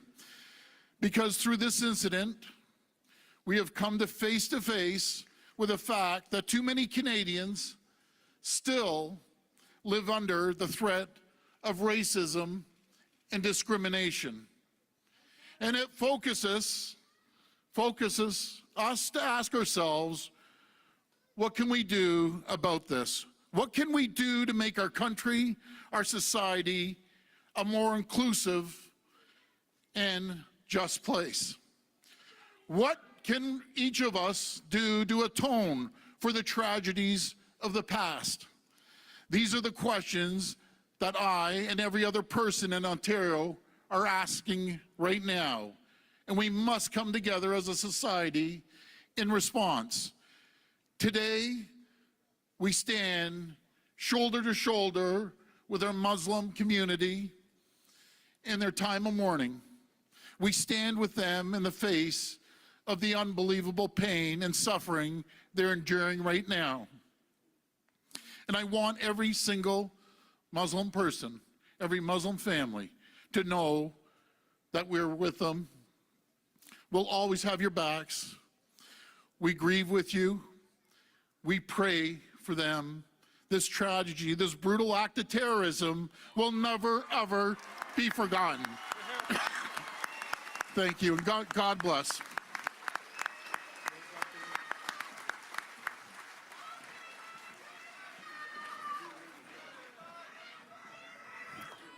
Thank you very much. Now, we do have a number of other speakers that we want to hear from this evening, but we would first like to lead into a moment of silence. We're not going to do it now, but in a few minutes, because we are nearing that time, this time on Sunday, when the Afzal Salman family was just taking a stroll. And so when we do hit that moment, we would like to take a pause. So before we hit that, I just want to address the heightened anxiety that has surfaced as a result of this tragedy. I know many of you have talked to me about feeling scared to pick up your children from school while you wear hijab, scared of simply taking a walk right now, scared to be visibly Muslim, visibly different. I know many of us are afraid. But I don't want to talk about fear. I want to talk about decisions. A decision to remain silent, to ignore poisonous rhetoric and injustice. A decision to fearmonger, to dog whistle, to pass discriminatory legislation, to uphold that discrimination, to dehumanize. A decision to hate. A decision to murder a family because of their faith. I want to talk about decisions. A decision to show solidarity, a decision to learn about each other and to teach each other, a decision to drop off flowers, to tie ribbons, to build bridges, to show love.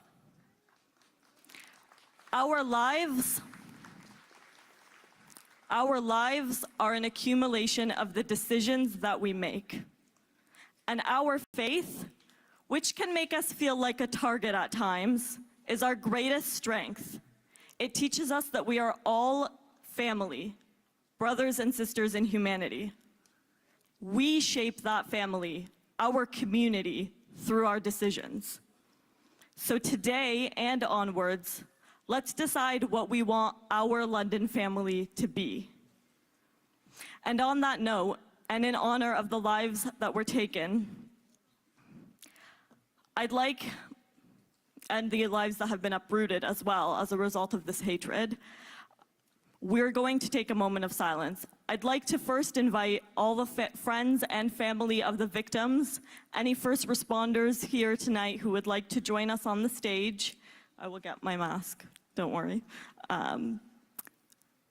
All dignitaries, representatives of the many groups who have reached out to us, and we do feel that love, so thank you.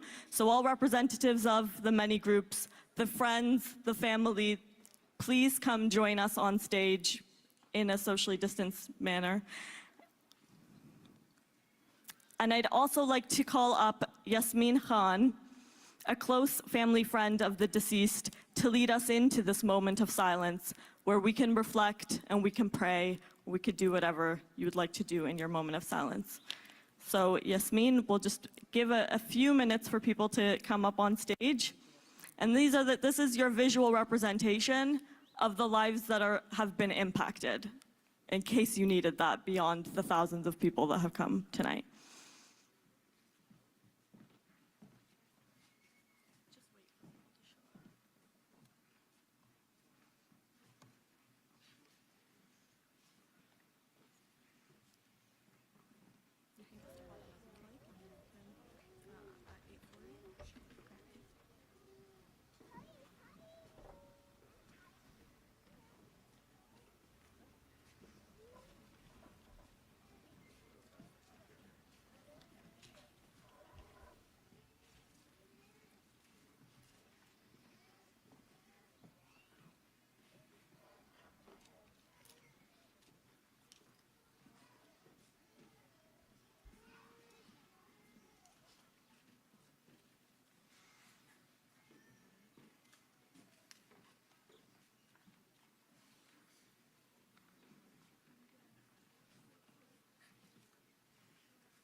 بسم الله الرحمن الرحيم. السلام عليكم.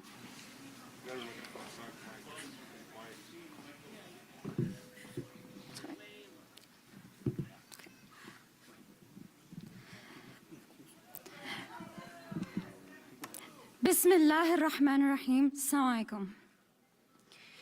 Before we take this moment of silence, I have a few words I would like to share. My sister would not have wanted us to live in fear with wearing our hijabs. She would have wanted us to be proud of our identities. She would have wanted us to unite together to stand for what is right. She would have wanted us to be kind to one another. That's all I ask. Take pride in your hijab and your religion. Be humble and be kind. We may now stand to begin our moment of silence.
Thank you.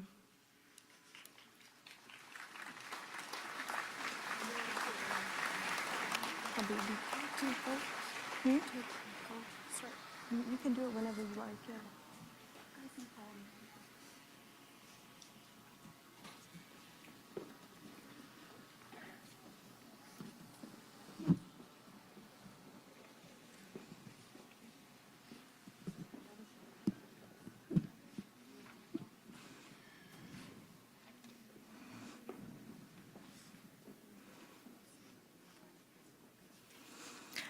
The close friends and family are now beginning to tie their ribbons.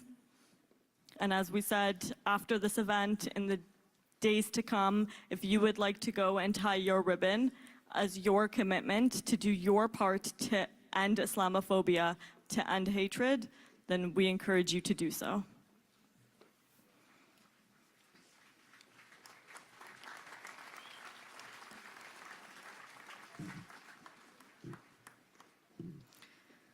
It's always very difficult to carry on after a moment of silence like that. What's one moment when lives are taken, moments forever, right?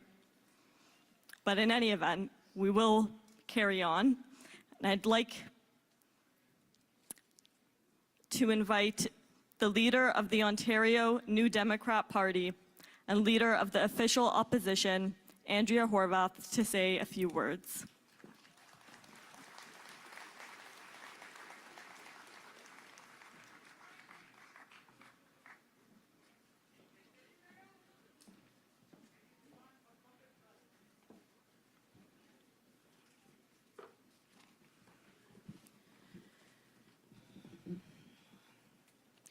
Assalamu alaikum. We're all here tonight in a time of unspeakable sadness and terrible loss to pour out our love and support for the Afzal family and the Muslim community who are reeling and traumatized by this heinous act of Islamophobic terror. Our hearts are aching for a young child who faces unimaginable loss. Millions of Ontarians are united in grief and solidarity with Muslims here in London and across our province. And it's amazing to see the community of London here as well in solidarity with the Muslim community.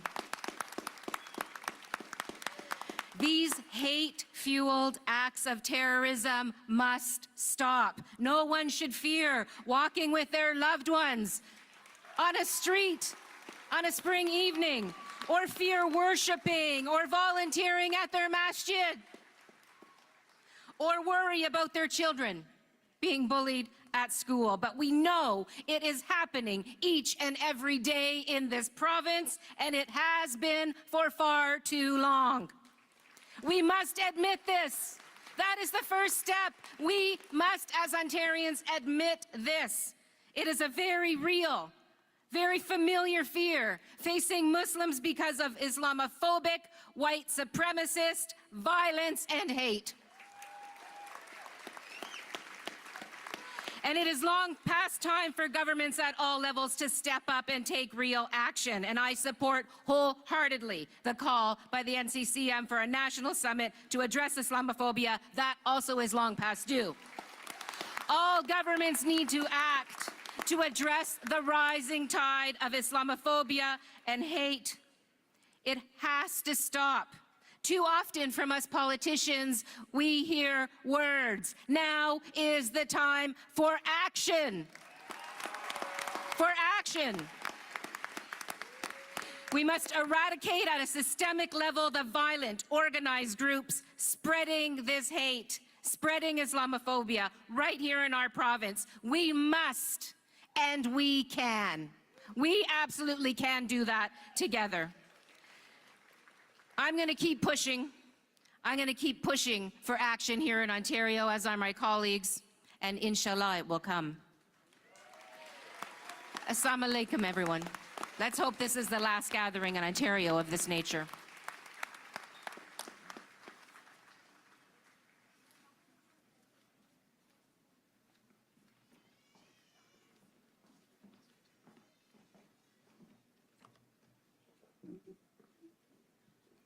Thank you very much for that.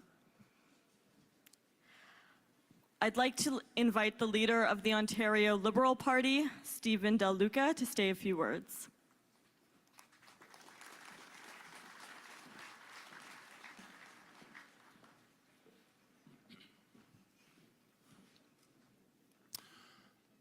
Assalamu alaikum.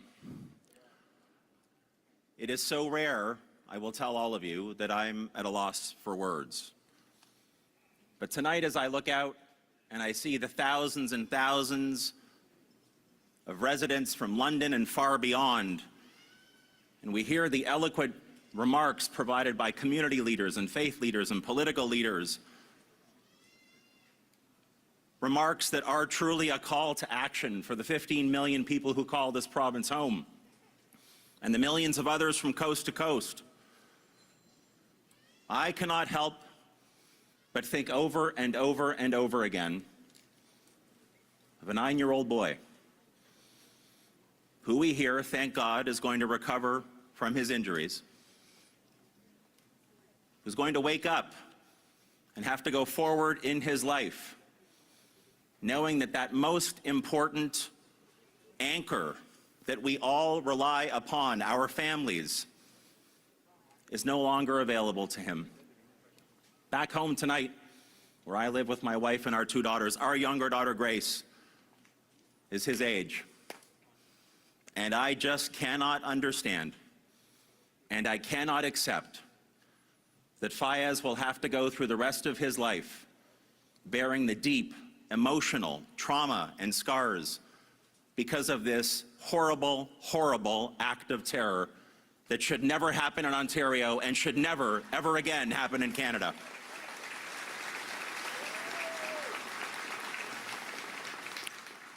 When I think of the resilience and the strength and the resolve that we hear in the pain and the anguish that is being shared by all of the speakers and all of you, Muslim Canadians, Muslim Ontarians from every corner of this province, it is remarkable that you are here in such strength. Not surprising, but remarkable nonetheless. I love our province and I love our country, but my goodness, we still have so much work to do to close the gap between what we dream of and what you have to suffer through.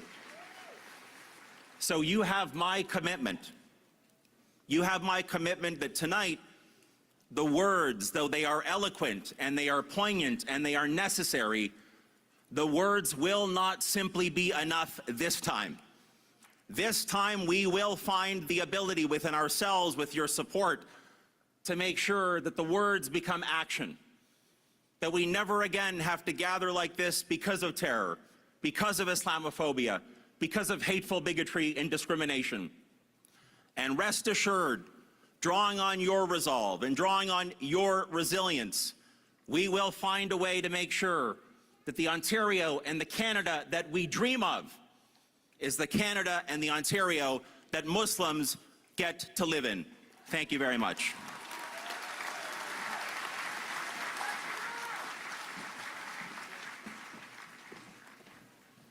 Thank you for that. I'd now like to call upon Mike Schreiner, leader of the Green Party of Ontario, to say a few words.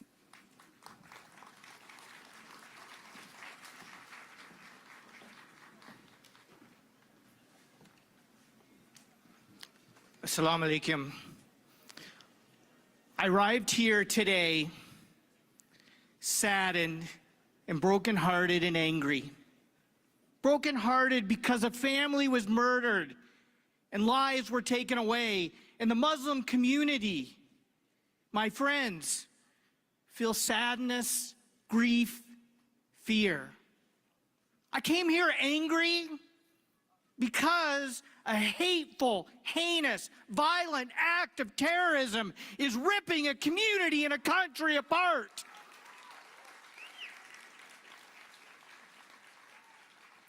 But I look at this crowd, I look at the love and the solidarity of people coming together and saying, we will stand up against hate. We will stand up against Islamophobia. And that gives me hope that there can be healing. And so I want to say something special. We all have a responsibility to stand up against hate and Islamophobia. But I want to say something special to people who look like me, because we have a special responsibility to stand up against the rising levels of white supremacy we see in our province and in our country. And that's a responsibility that we all have, but some of us have even more of a responsibility. So let's leave here. Let's leave here with a sense of hope and healing and solidarity and love, so that love will overcome hate. Thank you, my friends.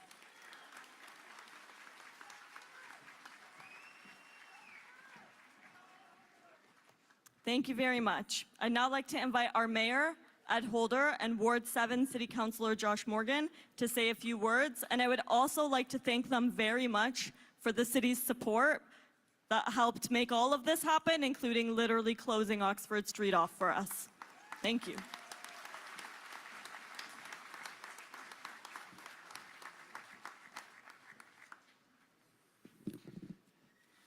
I'd actually like to call all our councillors who are in the front area here to join us. I think that is an important message, because you've had a long night. And when I say assalamu alaikum from my heart, it's ironic, because that says peace be upon you. And I think of that, and it's ironic, the peace that we have to deal with as we go forward.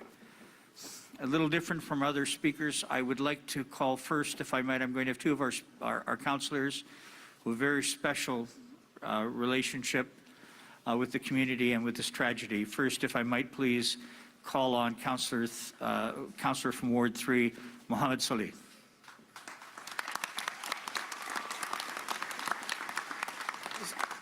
Assalamu alaikum.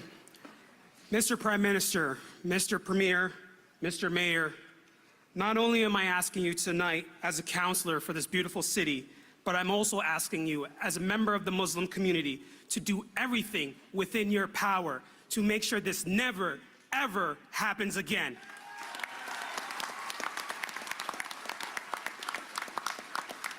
This was a terrorist act. we can never shy away from calling it what it is: terrorism.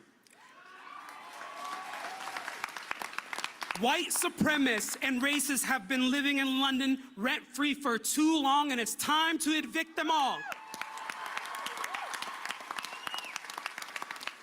We shouldn't have the young Mohammeds and Aishas afraid of saying their names. To the young Mohammeds and Aishas in the city of London, London commits to you to doing everything we can to ensure that you feel welcome and safe. And wallahi, I will do everything within my power to ensure the city delivers. Muhammad, Aisha, Ahmed, Fatima, Khadija, we see you, brothers and sisters, and we will do everything we can to fight for you. Wallahi.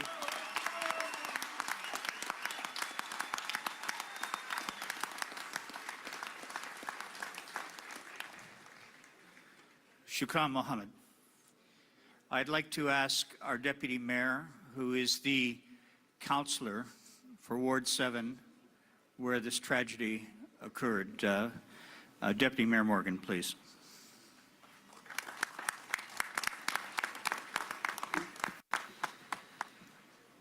Thank you. Last night, the mayor and I attended the site of this act of terrorism and attack on our city. We spoke with grieving community members as they paid tribute to our lost friends and loved ones, and the lost sense of security for our Muslim brothers and sisters. Many in this community feel less safe in London today than they did yesterday and 2 days ago. Less safe in your city, less safe in your London home. That's not right. It's not acceptable. Last night I spoke to a woman from Syria who stood there with her newborn son. She used to walk regularly in Springbank Park. Now she said she's afraid to do that. I didn't know if I had any meaningful words that could comfort her, but I'll tell you what I said. Over the last day, thousands of Londoners have written messages to City Council, the Mayor and I, and other community leaders expressing their support. Thousands more stand here tonight. These messages come from every part of London, every faith, every gender, every race, every age, every socioeconomic situation, every sexual orientation. Where else but in Canada does so much diversity come together in support of members of our community who are hurting so much? We stand with you, we feel and hear your pain, we grieve with you. We stand ready to take the necessary action to restore your sense of security and your faith in our collective community. Thank you.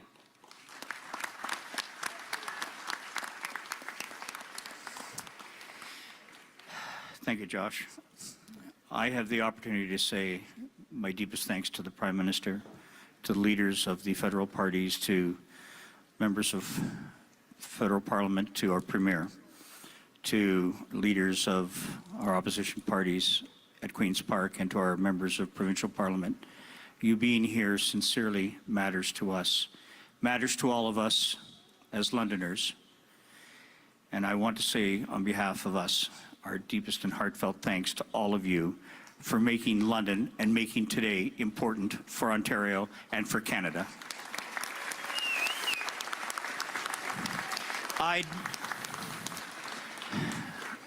I will be clear.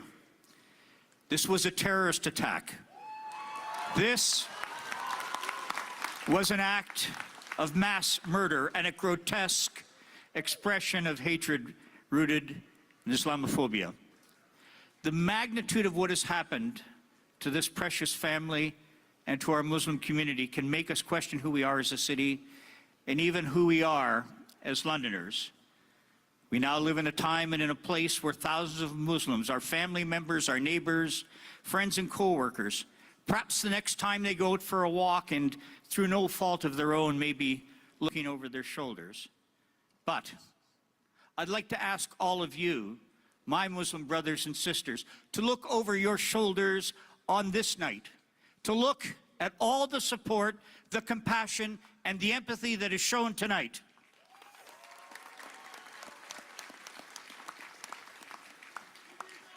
Look over your shoulders and see that you are surrounded by love. Love from your fellow Londoners and love from fellow human beings. This love is unwavering and unconditional, and it is my promise it will always be with you. Now, when I look out at the thousands that are here tonight, we confront the question of what kind of community, what kind of city, and what kind of country will that recovery take place, both physically and spiritually. I think of the obligation we have to each other, and perhaps the sacred obligation we have to our 9-year-old brother, Fayez Afzal. As the lone survivor of this attack and remains in hospital, you've heard he is expected to recover. But you know, we have to live in a place where his clothing and his religion does not mark him for death. And it must not be one where hatred, which claimed the lives of his family, is ever allowed to fester. Instead, it must be one that is reflective at all times of the love and solidarity on display that we see tonight. It's how we honor young Fayez, and through him, how we honor his sister, his mother,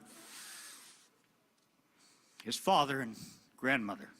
It's how we ultimately reclaim our collective humanity and restore dignity for all of us as Londoners. May I say to all of you in this crowd, you matter, you make a difference, you show humanity, you show love. God bless you, thank you.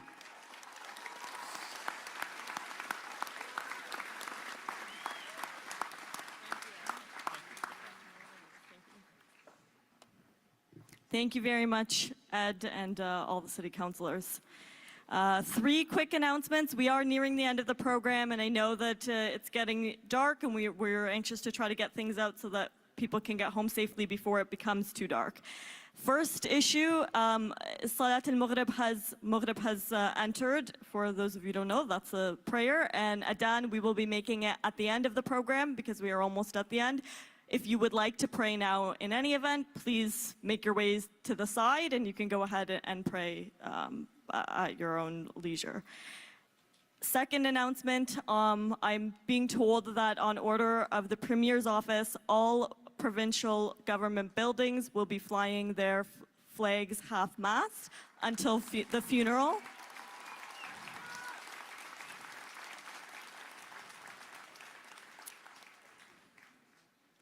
And the third announcement I have forgotten, to be honest. So we'll just move on. I'd like to ask London Police Chief Steve Williams to come up and say a few words. Apparently my hovering isn't really working tonight, but we're really I'm gonna hover on you, Steve Williams, so if that's okay. Thank you.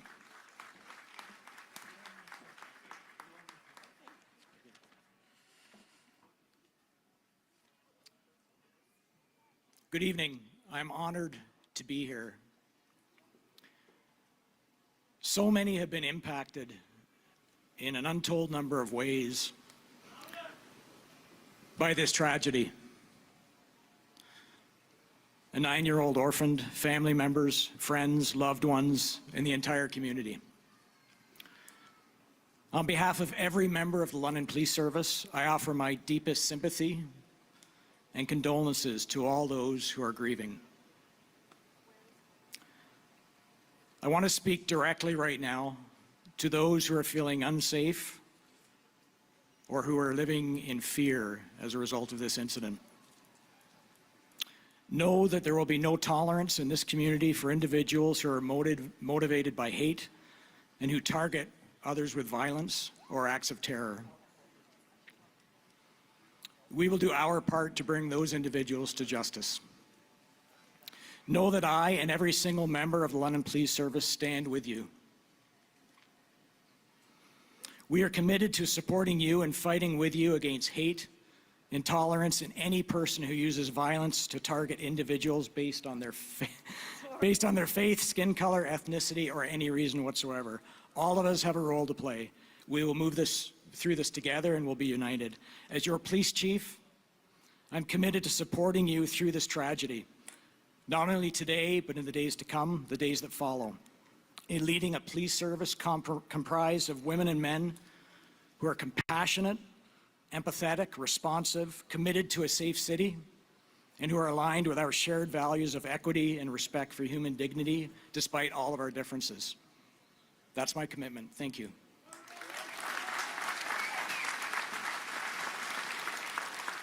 Thank you. I'm now going to ask Thames Valley District School Board Director of Education, Mark Fisher, to give a 30-minute, very, very brief speech, and I'm not even going to not hover for the whole time. No, sorry, 30 seconds, as everybody is now screaming at me. 30 seconds.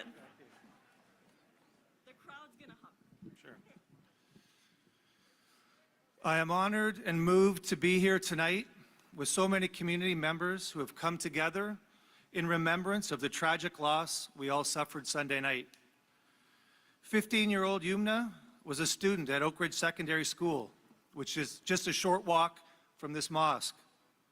Her teachers said Yumna loved to learn, enjoyed the company of her friends and classmates, and wanted to make her family proud of her efforts. Her teachers described her as a smart and dedicated grade 9 honor roll student who was always ready to support her friends and the community. She was creative. She liked to paint. She was confident and had a bright and sparkling personality. She arrived to class with a beaming smile each and every day. Yumna dreamed about travel and someday becoming a business owner as a way of giving back to her community. She was caring, compassionate, and devoted to giving her best efforts each and every day. Together, we stand with our London family and vow to purposely make real change in our communities. Thank you very much. I've never been so rude in my life. Okay, I now remember my last announcement. So I've been asked to announce that this Friday there will be a London multi-faith march to end hatred. It's going to be departing from the place of the incident, and we're going to walk here, which is a nice, very brief hour and 20-minute walk. So for those of you who would like to join, that's at 7 o'clock on Friday. And finally, in order to conclude tonight's evening, I want to say thank you so much to all of you who've been standing there all evening. Yeah.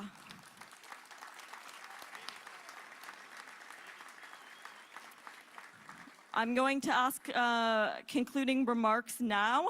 I will say before our concluders come up to conclude, for cleanup, please make sure that we do our part for the environment. Bring whatever you came here with. If you took some plastic in the form of water, which I hope you did, that you take that with you too, and everybody does their part around them.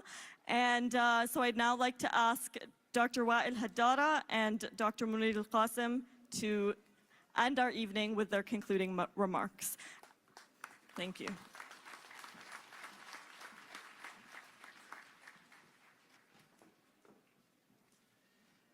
Bismillah ar-Rahman ar-Rahim.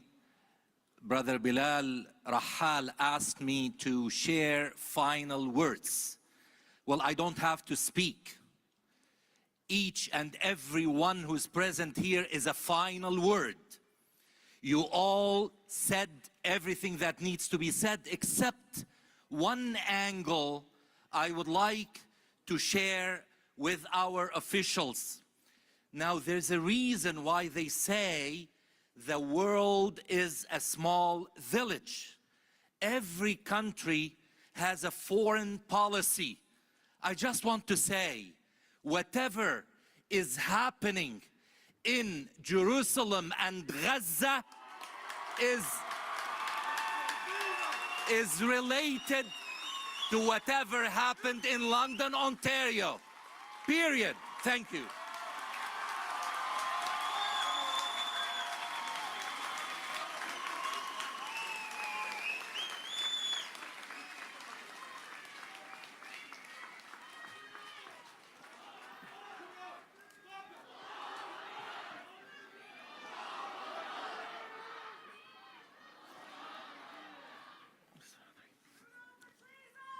Assalamu alaikum wa rahmatullah. I don't have remarks. I have been asked to do that which we do in times of grief and in crisis, and that is turn to God.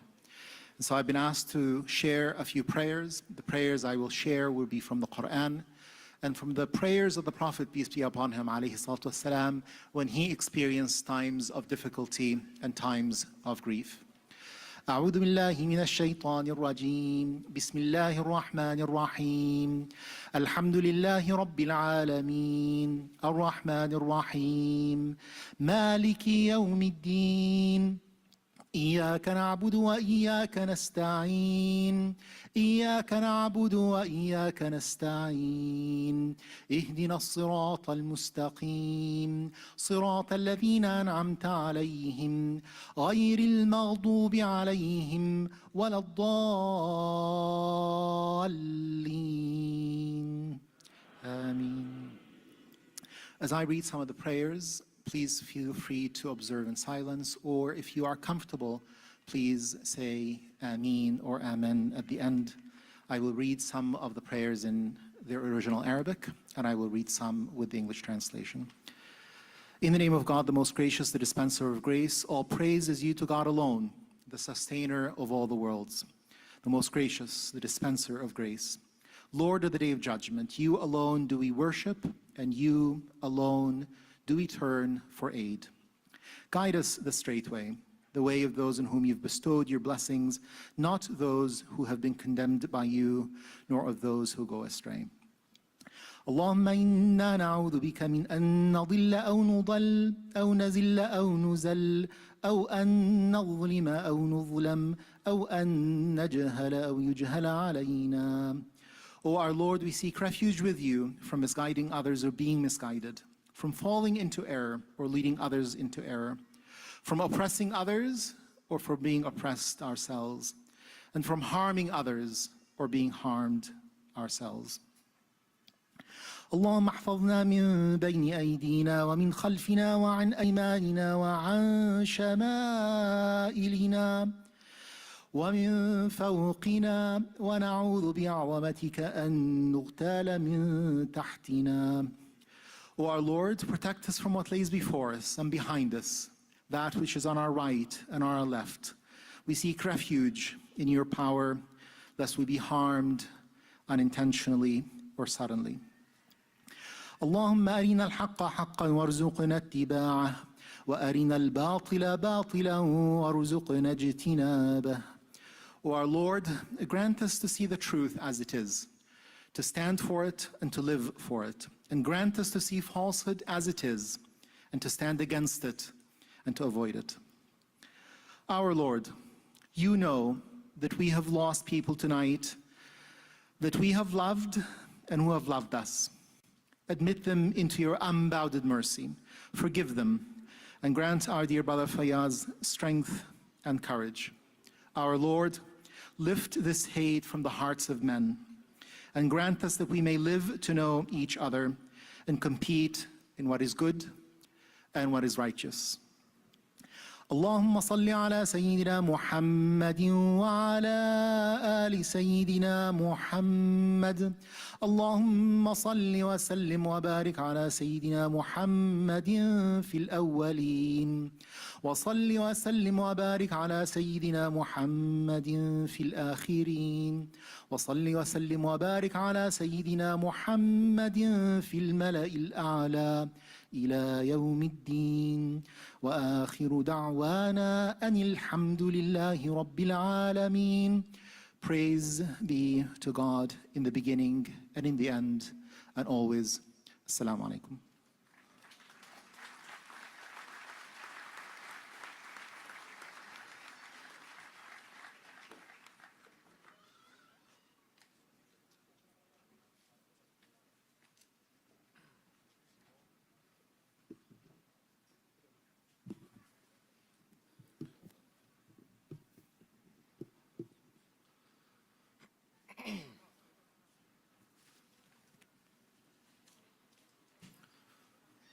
الله أكبر الله أكبر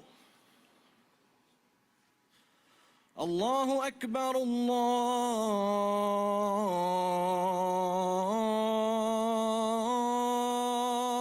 الله أكبر أشهد أن لا إله إلا الله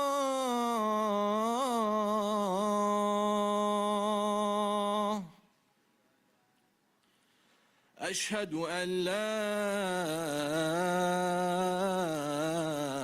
إله إلا الله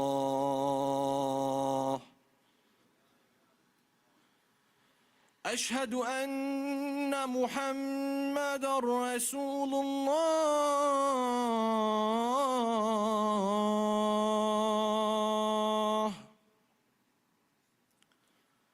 أشهد أن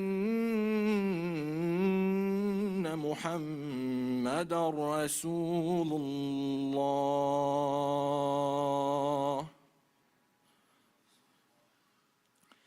حي على الصلاة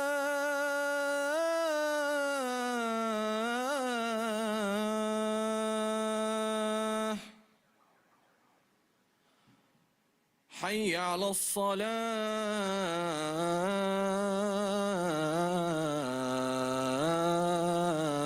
الصلاة حي على الفلاح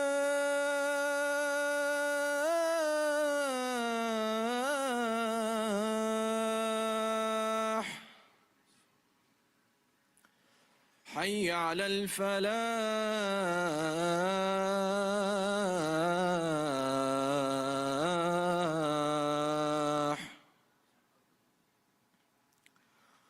الله أكبر الله أكبر لا إله إلا الله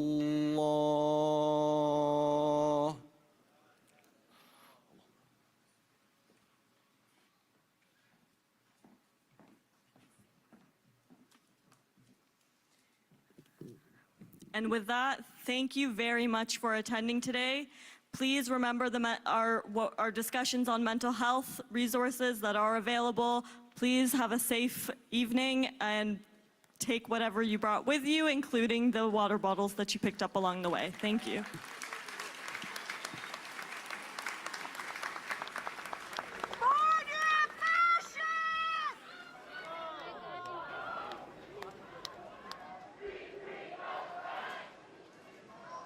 You are watching the very end of a vigil being held in London, Ontario tonight to remember, to mourn, to honor 3 generations of a single family killed in an attack here on Sunday.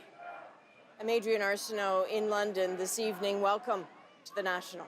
Over the last couple of hours, we have heard from community and religious leaders, politicians of all kinds, including the Prime Minister and Ontario's Premier, as people in this community, some who knew the victims personally, begin to work through what happened as much as anyone can. So let's bring in Janella Massa and David Common now. I know you have both been watching the vigil along with us. Janella, I'd really like to start with you and what struck you. Yeah, I'm still kind of collecting my thoughts after that more than 2-hour event. Honestly, I'm a little emotional as the event wrapped up there, hearing the adhan, the Muslim call to prayer on national TV, because often it's a sound that it's comforting to the Muslim community, but it's often used to vilify us. We hear it in movies where terrorists are about to do bad things, and it's really taken out of context a lot of times. And so to hear that, that call to prayer, it's something that we as Muslims hear every day, before our prayers, and it's something that's a comfort to us. So getting a chance to kind of share our faith, even in a difficult moment, is a blessing. I talked to David earlier about some of the things that have been difficult in the aftermath of this. And one of the things that struck me was that there were a lot of politicians at this event. I would have loved to hear from more community members. There were a lot of politicians here offering their condolences, their thoughts and prayers, and making statements, saying all the right things about Islamophobia, that it has no place in our country. But many of them have the opportunity to take action and haven't. I mentioned to David about the MPs that have voted against motion against Islamophobia, condemning Islamophobia, in the months after a shooting that saw 6 men gunned down in cold blood in a place of worship. The Prime Minister has also said, while he disagrees with Bill 21, the religious symbols ban in Quebec, he will not take this step to repeal it. He believes that that province should make its own decisions. So there are politicians who have the opportunity to actually take steps to do some of the things that Muslims are calling for in terms of what is feeding Islamophobia and hate. So, you know, I hope that some of those words will actually turn into action, and I'm sure the Muslim community is feeling that tonight as well. Indeed. And David, I know you were watching alongside, but from Ottawa, taking everything in, and I know you take notes. I know there are moments that stand out for you. Walk me through what's going on for you right now. Adrian, I would certainly echo and amplify everything that Janella is saying. And in that more than 2-hour ceremony, I was particularly struck by the young woman who came and spoke about her friend, her 15-year-old friend, who came to this country as a newborn and whose life entirely in Canada, really, has been wiped out. I think about my own kids. I have a daughter who's about that age, but I've never had to worry that someone would attack her with a car, using it as a weapon to murder her over her faith. I've never had to worry about that. Janella's family, and Janella and I were speaking about it earlier, and Muslims across this country have had to worry about that, are worrying about that now. And there is a very clear call to action from those members of the community who spoke, but not only those members of the community. You know, Mo Salah, London City Councillor, very well known, Muslim himself, said very clearly, white supremacists have been living in London for too long. It is time to evict them. And so there is a lot of discussion, soul searching, and investigation that will need to happen and is happening in London, Ontario. But there's a bigger discussion for all of us about white supremacy, about the role it has continued to play. And you know, when you look at what national security agencies on both sides of the border, the United States and Canada, have said, this has been a growing problem. And while we do not know everything about what may have got into the mind of the man accused of this multiple murder, this mass murder, this to use what many people describe tonight as an act of terrorism, we don't yet know. But there is certainly a question about online hate. And the very people who can take action on that were at this vigil tonight. The question is, will they respond to those calls for action? Because we have seen this before, not just in Quebec City with the mosque shooting. We have seen it over and over and over again. And it's not always fatal. But even when it isn't, there have been Muslim men and women, boys and girls attacked, everything from having a hijab pulled off of their head to having a car driven at them. This isn't even the first time that's happened in this country. Saskatoon, 4 years ago. Last year, Etobicoke. A man outside a mosque shot dead. It has happened over and over again. So I will just end off, Adrian, by saying the big question is, will this time be different? And it was the question asked tonight. Indeed. David, thank you. And Janella, my one last thought to you is what everyone saw here tonight, does that offer comfort, do you think? Do you think that will go a long way? You know, I think why it's difficult to be optimistic is that these are the acts that are easy to condemn. These are the acts that are easy to point at and say, this is wrong, this is horrible, this shouldn't happen. And it's what makes us sit up and pay attention. But Muslims every day deal with Islamophobia in many different ways that, as David pointed out, doesn't end up being fatal. They deal with discrimination, they deal with hate. Children deal with it as well. And so, as I said, as I said to David, 4 years ago, we saw this happen with the Quebec Mosque.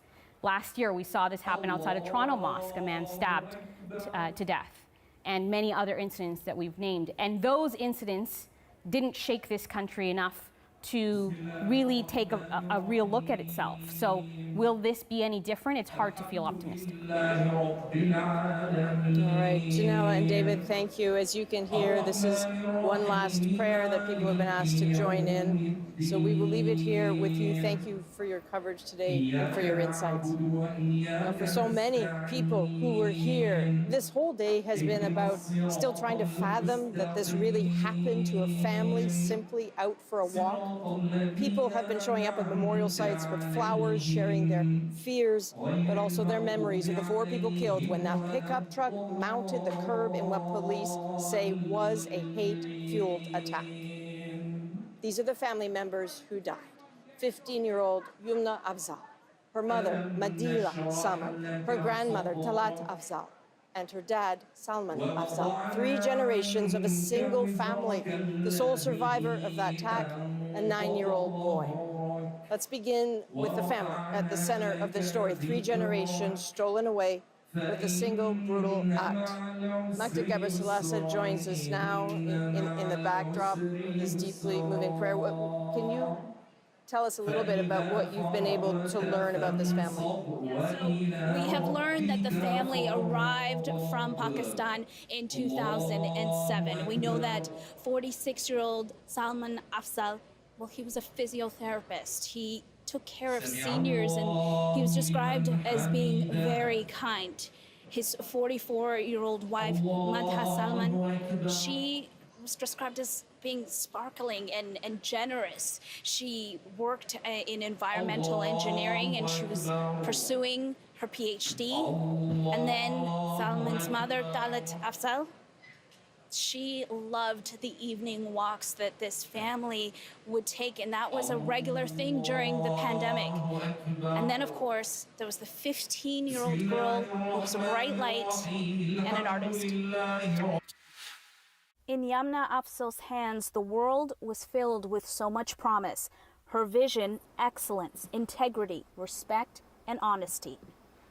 And I think about the 4 virtues that are listed on this wall, how we need to embody them, how we need to bring humanity back and continue our fight against hate. Asad Chowdhury is the principal at the London Islamic School. 15-year-old Yumna was a student here with her brother until she graduated last year. She left behind a gift. She and her mother painted this mural. It is now her legacy. It means the world. And it really is telling of the fact that we lost true gems of not just our school community, but community at large. The community is crushed by the deaths of Yumna, her parents, and her grandmother. Her 9-year-old brother, the lone survivor, remains in hospital. The family's a very integral part. They're very active members of our community. Hassan Mustafa knows the family from the mosque. He is rocked by the revelation that police believe the family was targeted because of their faith. As a father, I feel it's my job to protect my family. As a community leader, I feel it's my job to protect my community. And so it's tough. It's a tough day. It's a tough week. Tonight, at the site of the attack, people paid their respects. Honestly, I think we all feel some personal connection to this, whether or not we're from this faith, whether or not we know this family. We're all part of this community and we all care about them. To get here today, I walked. And a couple of times I stopped and waited for the light to turn green. And I never once thought about my personal safety.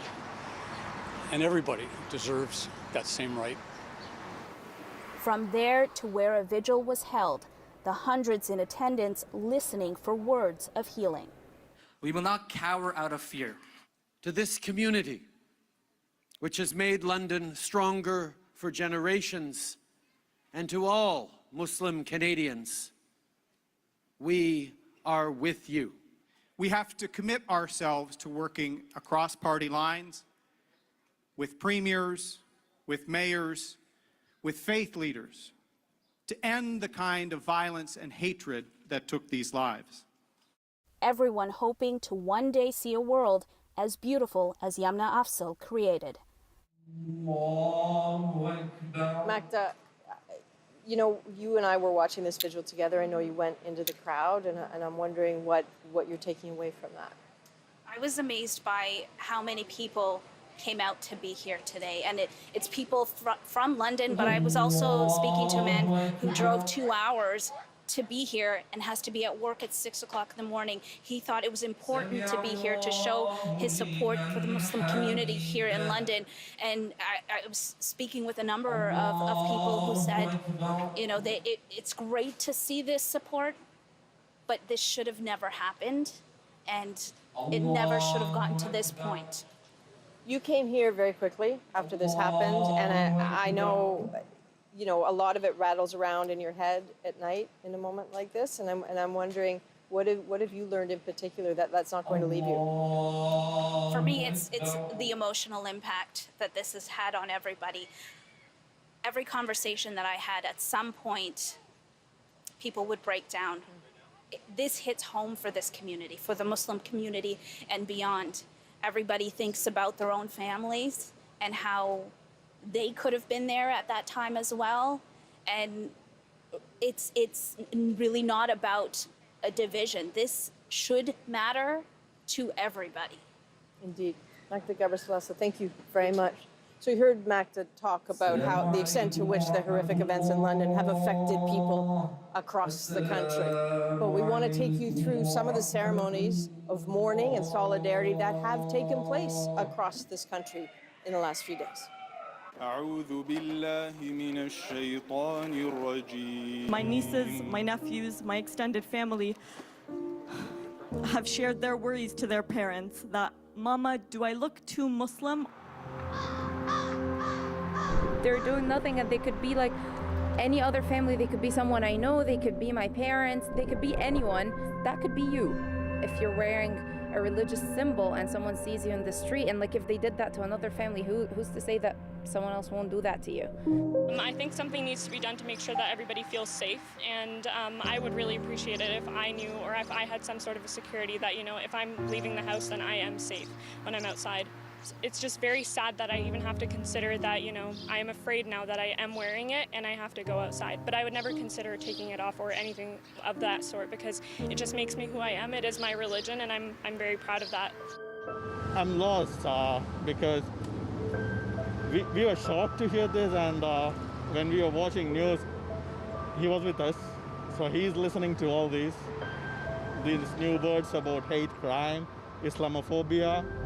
These terms, they don't need to be here in this world to live in. It's hard, and sometimes it's doubly hard when you're a person of color.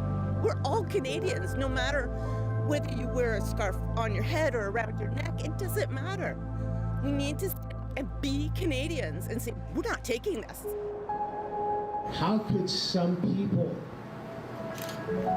be so mercilessly taken away just because they're Muslim? And you coming here together to share in our loss, to share in our grief, it hardens us like you wouldn't believe. Our mothers, our sisters, when they go out with their hijab, they are being taunted. And now nobody is safe, you know. We don't know who's going to come and kill us. We are connected, regardless of our tribe, regardless of our skin, regardless of our belief, regardless of our language, regardless of our sexual identity, regardless of our nation, regardless of our blood, we are one. Inna lillahi wa inna ilayhi raji'un. So the prayers have just wrapped up. People are leaving. They were asked to make sure that they take everything with them that they brought. There isn't really there isn't a water bottle or a piece of garbage on the ground, that tonight was all about respect, and it continues. The hearts here, though, are very heavy, and there is real exhaustion in this community, which is disgusted by the murder of 4 family members. We'll have much more special coverage ahead from London, Ontario. This is a special edition of The National.